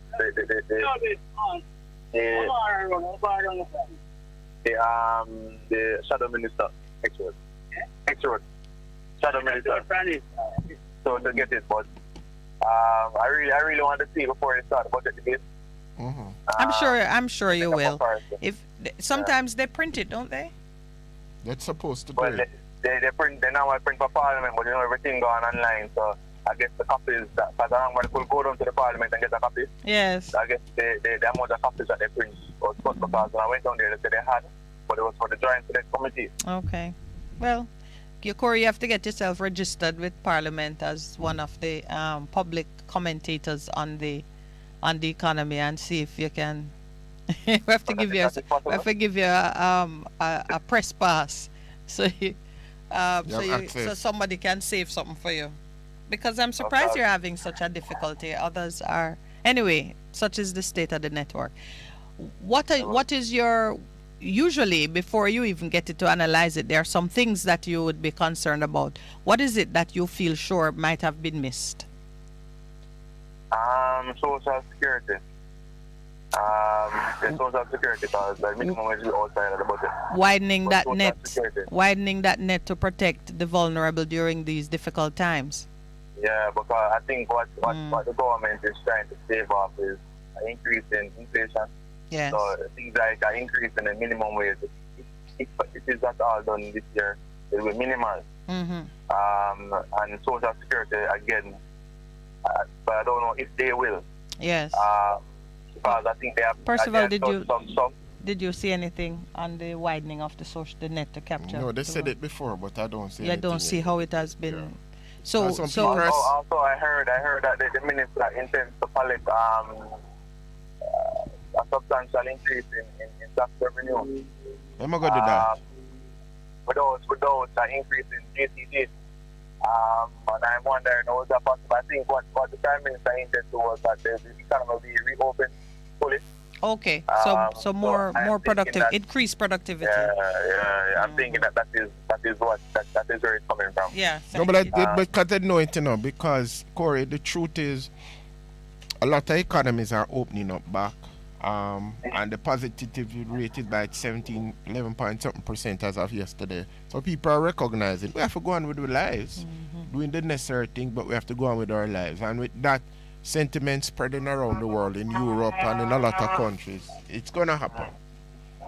Well, I mean, Mr. Key Duncan is there, so I want to say give a nod. Give a nod to it. I hear you. Mr. Who? Keith Duncan, the PSAJ president. Oh, yes. So I think that the private sector is really pushing for this to happen. I think the Prime Minister, the government hands has been forced to open events to vaccinate the people and so forth. I think this was something that should have been done a long time ago. If it is that their mandate is to encourage people to get vaccines or to give vaccines and so forth, give back to some of the people who take away on and get. Yeah, but then you have the whole thing of discrimination, and if you say not. But the government is discriminating. The minister himself said he's discriminating. You mean tough down? Yeah. Yeah, but you see, a lot of people have rapped him about that. I said that don't make no sense at all. So is this about discrimination between the vaxxed and the unvaxxed? Yes, that's what it is. Yeah. Okay. I think we just lost Corey. Corey, are you still there? No. All right, that call has gone. Is there another caller on the line? Could you release that line for me? It's beeping. I was intrigued yesterday by the article from my good friend. Norris McDonough? No, Dr. Abrahams, who raised the issue, are we discriminating between vaxxed and unvaxxed? And he ends the article by saying, we're pitting Jamaican against Jamaican in a needless fight. And he spoke against it. I love to see how Dr. Abraham has moved from, yes. Welcome, caller. How are you today? Good morning. Good morning. Oh, this is a voice we haven't heard in a while. George, how are you? George can't get in. That's so. That's yes. You haven't heard my voice for quite a while, isn't it? Yeah. Oh, you do? Like you're in England. Yeah. So that's where you've been. So what's happening, man? That's where you've been. Yeah, I've been listening, but sometimes I can't get through, man. But me just enjoy it, see me. You understand me? So it goes. Boy, George, I be hearing that it's setting the place on fire. That's what you are hearing on the ground? Yeah, or Brownstone? No. I love that. Nice segue into the fire in Brownstone. How have you been? I mean, with what of the conversation? I still never call them, say the place not even finished refurbished yet. Yes, because they're spent on. And then don't know how it burned down. Understand me? I haven't heard anything about Mr. Curry from down, so I don't hear what's going on. That's not a bad thing, because I think some cooling off time was needed between with the tension. We have to get to the point where there is some level of reasonable and harmonious conversation concerning how the government of Jamaica plans to administer that project in the cockpit country, and they cannot do it without the cooperation and the involvement of the people who live there, whether you want to call them Maroon or Jamaicans. Or indigenous people. Really don't matter what you're calling them. They live there, and there's no version of this where you just throw out the people and do what you like. Not gonna happen. It could happen. It probably could happen with another community, but not with the cockpit country, which is of such significance to Jamaica's. But I would them say down there mine the land, see me, and them can't do nothing about it. No, but I don't think it's the same land. I think that might be something else that was going on. It's still going on, because we saw a video of it, and everybody attack and then see the Mandela and things like that. Yeah, but it's not my friend. It's not in the same. It's not the same area. Yeah, but my friend, I said to me, is Jamaica a real place? If Jamaica is a real place? Is it a real place? Fair question. Yeah, the question is, it some of the times I say in Jamaican, fiction is truer than fact. Yeah. Yeah, because people just talk and people protest and things like that, and then after that everything go. Look, I was watching the news the other day. I watched these people that was the bus the truck turnover in the gully, how long? Yeah, Portland. And they're supposed to get money up to now, then we get the money all now. Well, yeah, there is a story about it. That is true, and we've heard one report that came after is that the money provided had been exhausted and there was no more. God have mercy. But tell you something, man.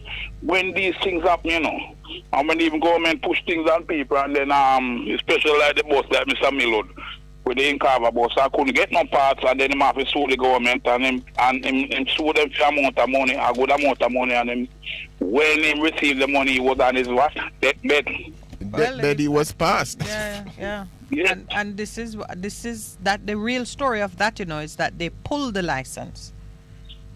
They took away his license, and he had to sue.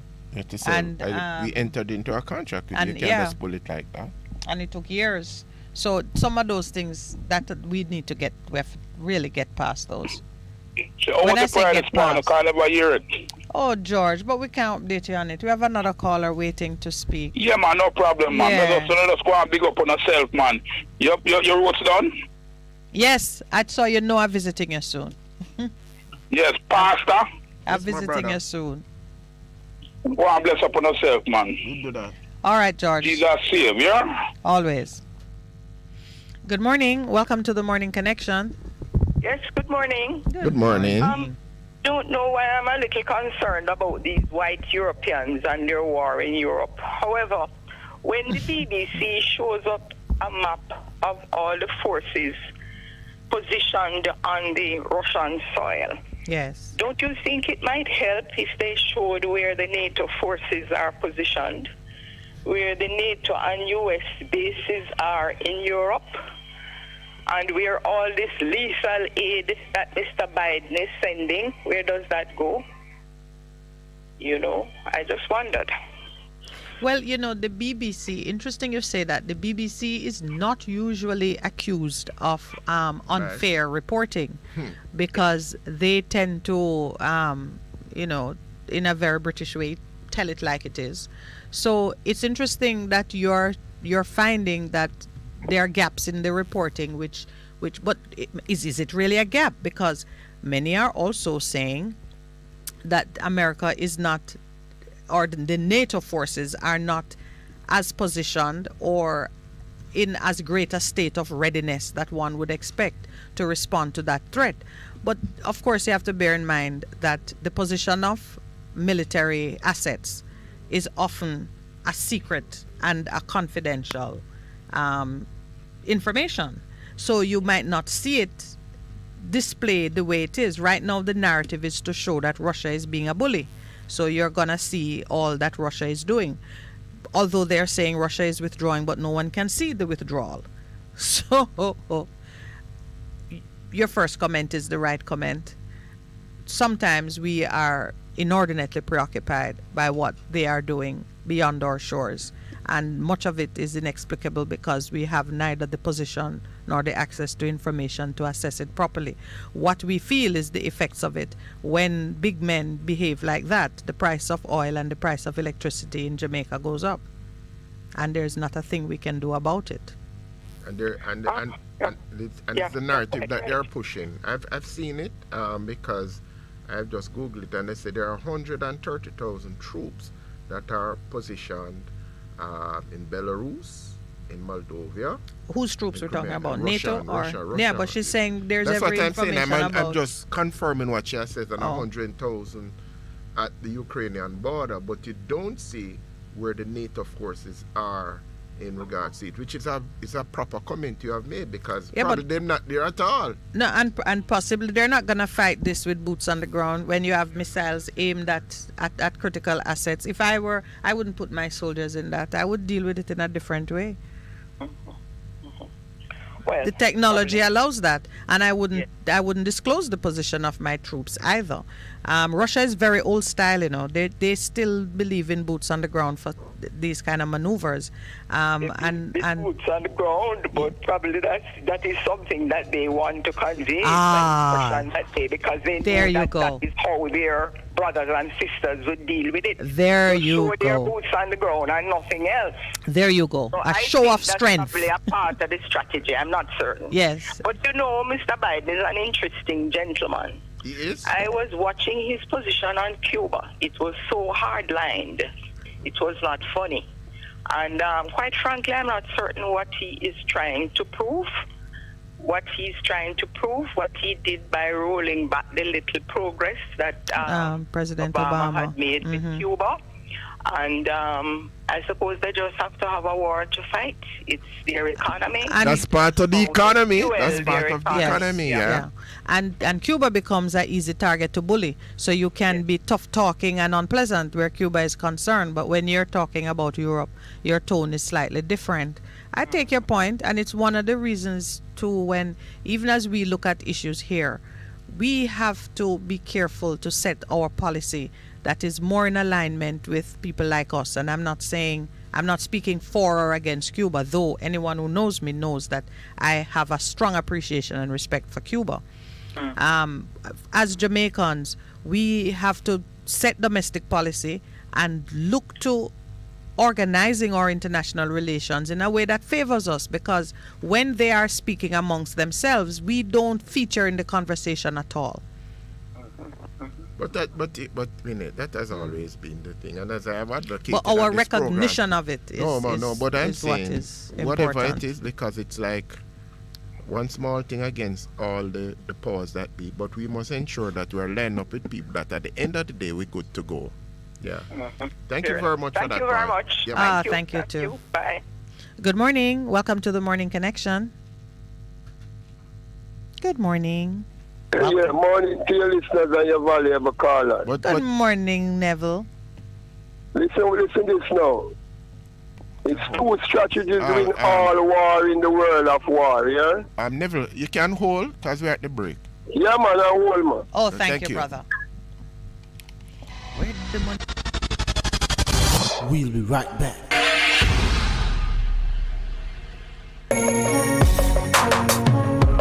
Looking to clean your vehicle super clean? 123 Clean Car Wash, located at 2 1/4 Osborne Road, Kingston 10. Entrance on Grove Road, below Tropical Battery. They wash and vacuum, undercarriage wash, engine wash, polish and compound, shampoo and detailing. Call them at 876-631-3400. 123 Clean Car Wash, the best in the business for a cleaner wash. 1, 2, 3, believe me, it's so easy. 1, 2, 3. The station that makes you feel good. I love the station. I think it's great. My station. Moving. My station. Moving. Keep it right here. Keep it right here. Bess FM, keep listening. For many decades in Jamaica, when Black History Month is being celebrated, we learn it through the confines of slavery. Amidst the facts and fictions of what we see and hear, the question keeps surfacing. Aren't there truth and traditions in our history? We will attempt to tell the story of a people, a royal bloodline, a holy priesthood, an unbroken lineage. We will share with you our truthful story on Bess 100 FM. Up you mighty race, accomplish what you will. Let's return to truth and traditions, right here on Bess 100 FM, bringing it to you truthfully.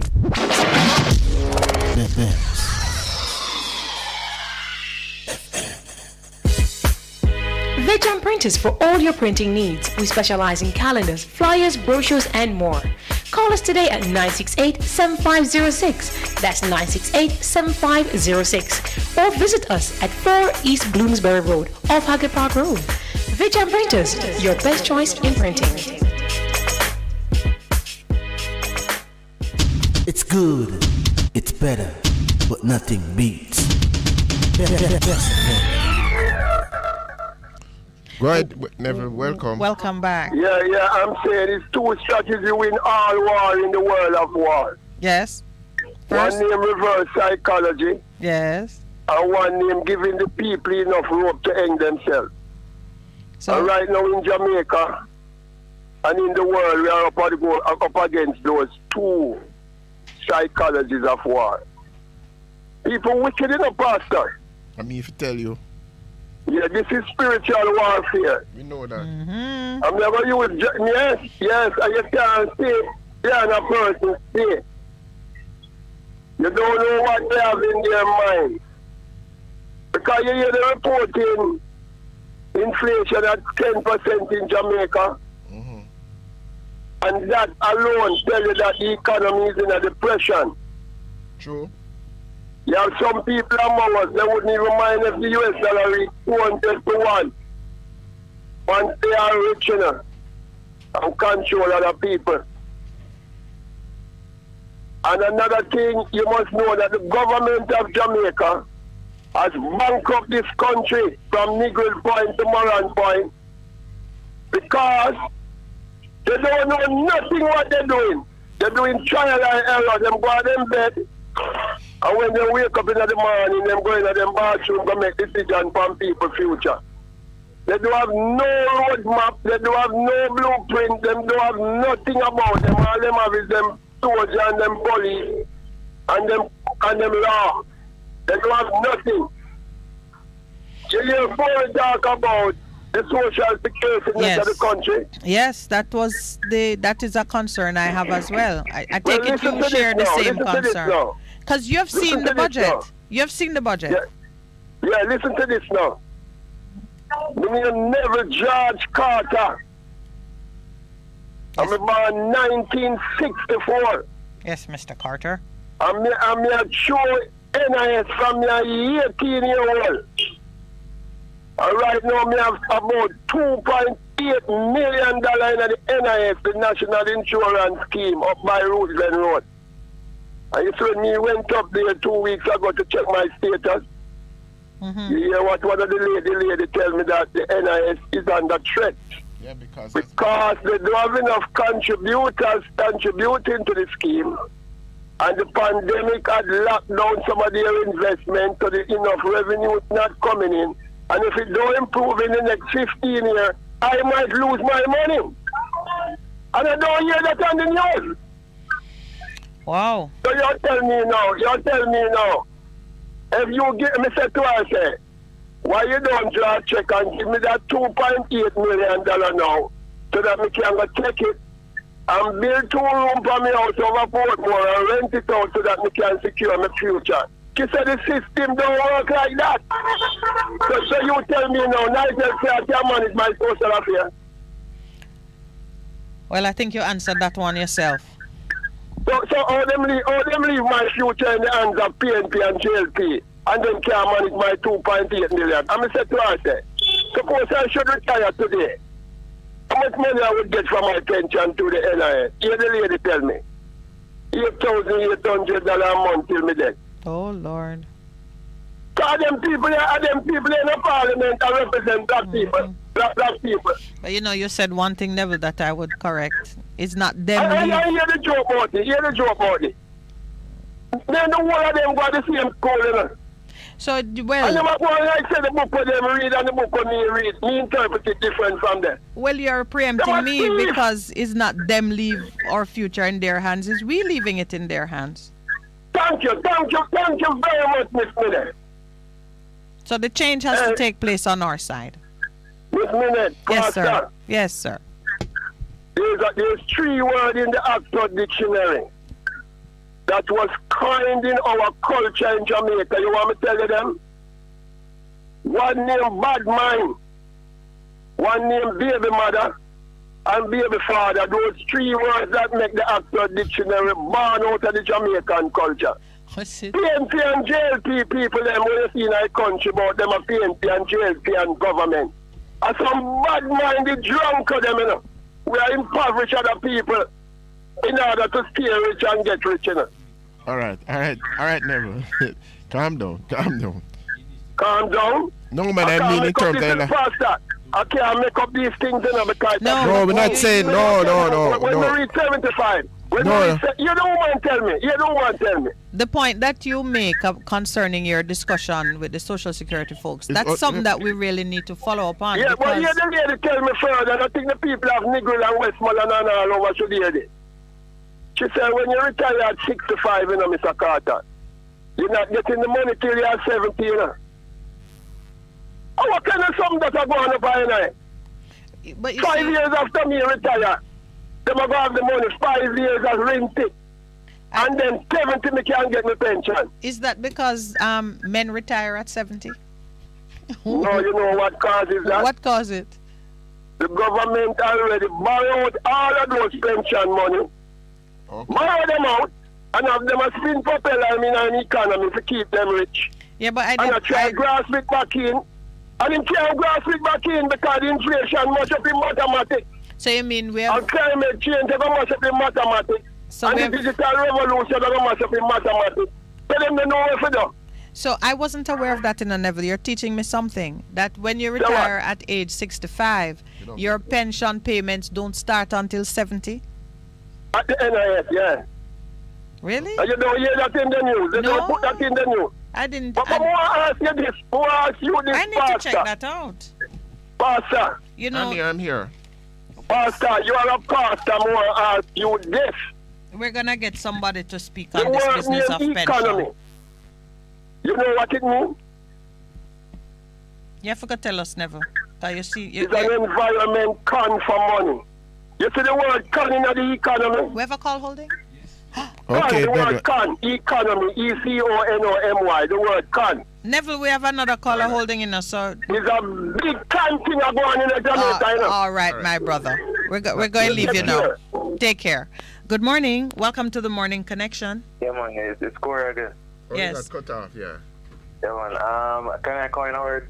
Go ahead. The alternative central bank.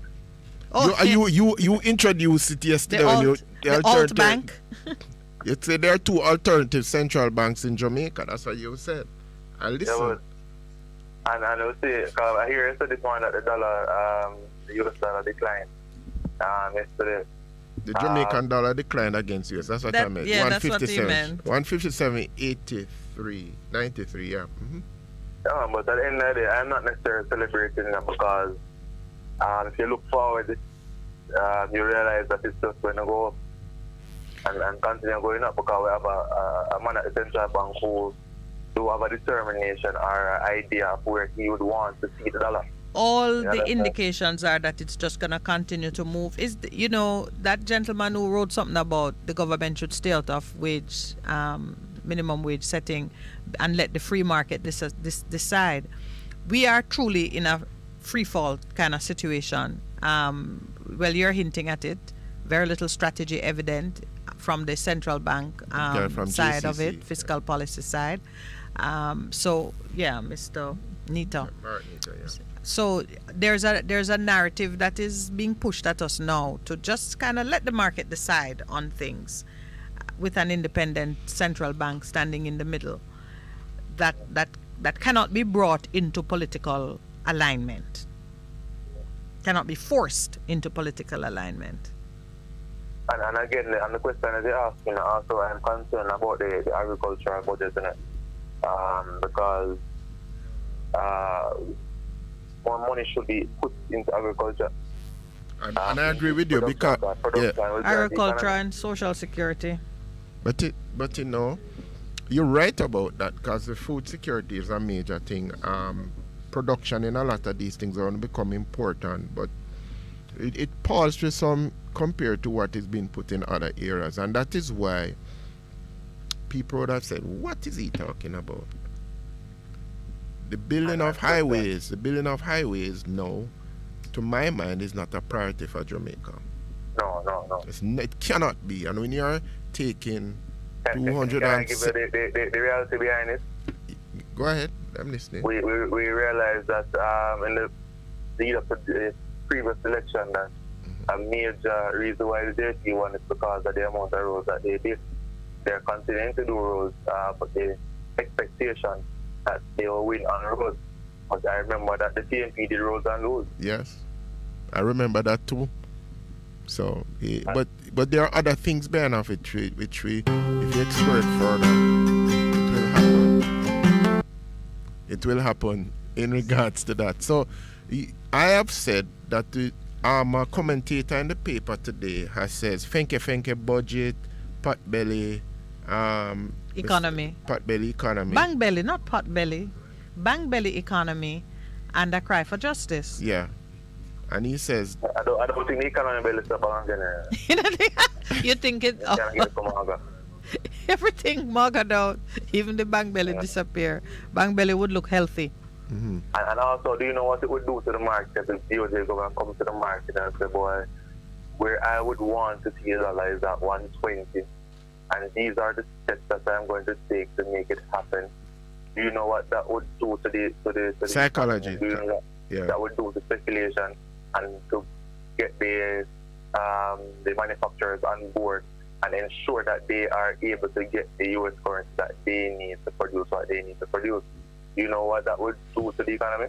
Just him coming out saying that and doing these things. On the line.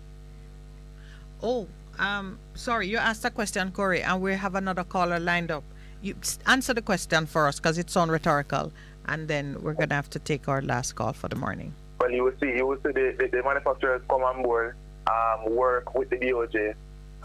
You will see you actually see other people coming in to ensure that the DOJ going to get his wish, because reducing the US dollar will automatically cause a decrease in inflation, and we also assist in economic growth. All right, so let us hope that Mr. Biles is listening. Or if he wants to listen. Yeah. All right, Corey, thanks so much. We have one more call and then, yeah. Good morning. Welcome to the Morning Connection. All right, so the 60 group, 60 community in Jamaica, yes, right? And people come together now, right? To come together, same-minded type of place who deal with certain things, come together then. I ask myself then, what the next step? The next step you have to can feed yourself. Yeah, well, our 1660 initiative, is for the individual communities to do an assessment, select the areas of concern where they want to make those changes, and we set the plan and implement the process of change. So if food is an issue, if you notice that a lot of the communities live below the poverty line and we can't feed ourselves, then you need a food bank within your community. Let's get it set up. And even if we can't feed ourselves, most food where we are eating come from overseas. Yes, yes. So we can provide food for localize it. If anything go on and a food stop come, you can absolutely. All right, suppose we secure, say, the country and the cockpit and certain things, but at the same time, out there in the world, a lot of things is happening. We are create climate change that still carry effect on us. The next judgment that. Mm-hmm. Yeah, but and so the climate thing, and he's the judgment that depend we, you know that. True, but you know what? We are resilient and we have strategies. And God give us ideas. He has given absolutely. That's how Him help us, Give us the ideas that can bring about the change. No. Suppose in your community, we have to obey God, don't? Yes. Because remember, all right, you sit down and say, oh God, give me a prayer. Oh God, give me health. Give me health, mighty God. And God sends somebody come and show you how you have health. Because of how you eat food. Right. You must say, oh God, we are praying for peace in Jamaica. Help us, Lord, peace and rare. And God is going to show me how we can live so that we have peace. In other words, there's always something for us to do. Suppose you put your community forward as one for change. And when you take stock, you notice maybe there's some, not open land, maybe there's an old building on it, and what you want to do is make a request of whomever own it. So you can tear down the building and set up a little farming co-op. That's your plan. All right. You get your vegetables, you get your various things. Like, if a teacher run a school, yes, and it's like the system, the government must recharge the teacher. I don't know why. You mean in terms of you're talking about the registration of teachers as accredited professionals with whom you can trust the education of your kids, your children. Yes. So it's really meant to move against unqualified persons who are seeking to teach people without, regulation and scrutiny. But you criminalize it. Wow. Well, I would say and as Christian people who believe in the prophecies of the Bible and say the prophecies will fulfill and have to fulfill the next judgment that we really sit and study the Bible. So when is your community amongst the 1660? Think about it. Think about it. That's how I'm sure. All right. Come on. Okay, brother. All right, so at roughly 10 to 10, we can start. I want to acknowledge a lot of comments were being put on the chat, and some of them so powerful. I just feel like it certainly I have been enriched reading it. I want to capture a few of them. Boy, I tell you, anyone who can go online and pick up the live chat for today's show, you will find some benefit in the comments. Just Servant, my brother Conrad in Toronto, Alkibulan. I need to go with the Michael Cohen, who has said school assembly instills morality and discipline. Just Servant, who says our God Almighty is the answer to all addictions, evil pleasures and selfishness, etc. Atheism is not the answer. So they were speaking on some of these issues. Truth to Power has given me some information that I didn't know. I have to check it to be true before I repeat it, but I certainly didn't know that there were 3 law partners. I know 2 were lawyers. I did not know. But what I certainly can share, good morning, hosts. It is when criminals fight among themselves that truth about their crimes is revealed. That alludes to the quotation we're talking about, the guys who want to get up, and when they figured they couldn't do anything, and when they went, the people had gone in confusion, start fighting and kill so they need to, absolutely. God is creation of man, period. Who can't understand that is still in slavery? And then some powerful talk about just the spirituality of the African. Guys, you have to go online and find it. Taki, thank you so much. All of you who enrich the conversation, the experience by sharing your thoughts online. Oh boy, it is plenty. It is plenty. It really is plenty. Thank you all very much. To those in studio, thank you, engineer, Mr. Producer, and Pastor Percival, thanks very much. There was some commentary too about the whole business of critical race theory. I've been hot on it, not specifically that, but the critical literacy with which Jamaicans need to analyze what we learn, what the law says, what we are being taught, even some of the social practices that we hug up and treat them as sacred. For us to look at all these things, see the foundation of them, see the spirit behind them, reject what doesn't work for us, embrace what can work, and build on and improve the things that set a foundation for our future, for our children. I certainly practice that. I understand what the Americans are trying to do regarding critical race theory. They are trying to keep it out of public schools up to a certain point.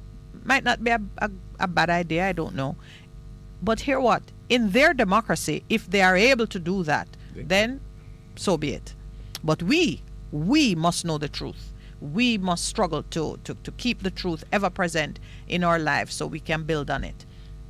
What can I say? Tomorrow we'll be at the Ligani Club. Tomorrow Ligani Club? Tomorrow is Thursday, Pastor Percival. What a preke. This is really, time is just running like water. But, I bless everybody who participated this morning. For this, who we have tomorrow? I don't even remember, but it's always a good morning. But it's interesting. The Marcus Garvey says, we're playing a song a song was requested. Oh, Jehovah. Mm-hmm. Yeah, man. Outside of that, I'm in red today. You can't see it, but I woke up in a warlike mode. I confirmed it this morning. Yeah, we're going. We're in warfare, and we're keeping the pace going. So thank you very much. Can I just close with a quote? Take advantage of every opportunity. Where there's none, make it for yourself. Marcus Garvey. Can't end on a better note. Yeah.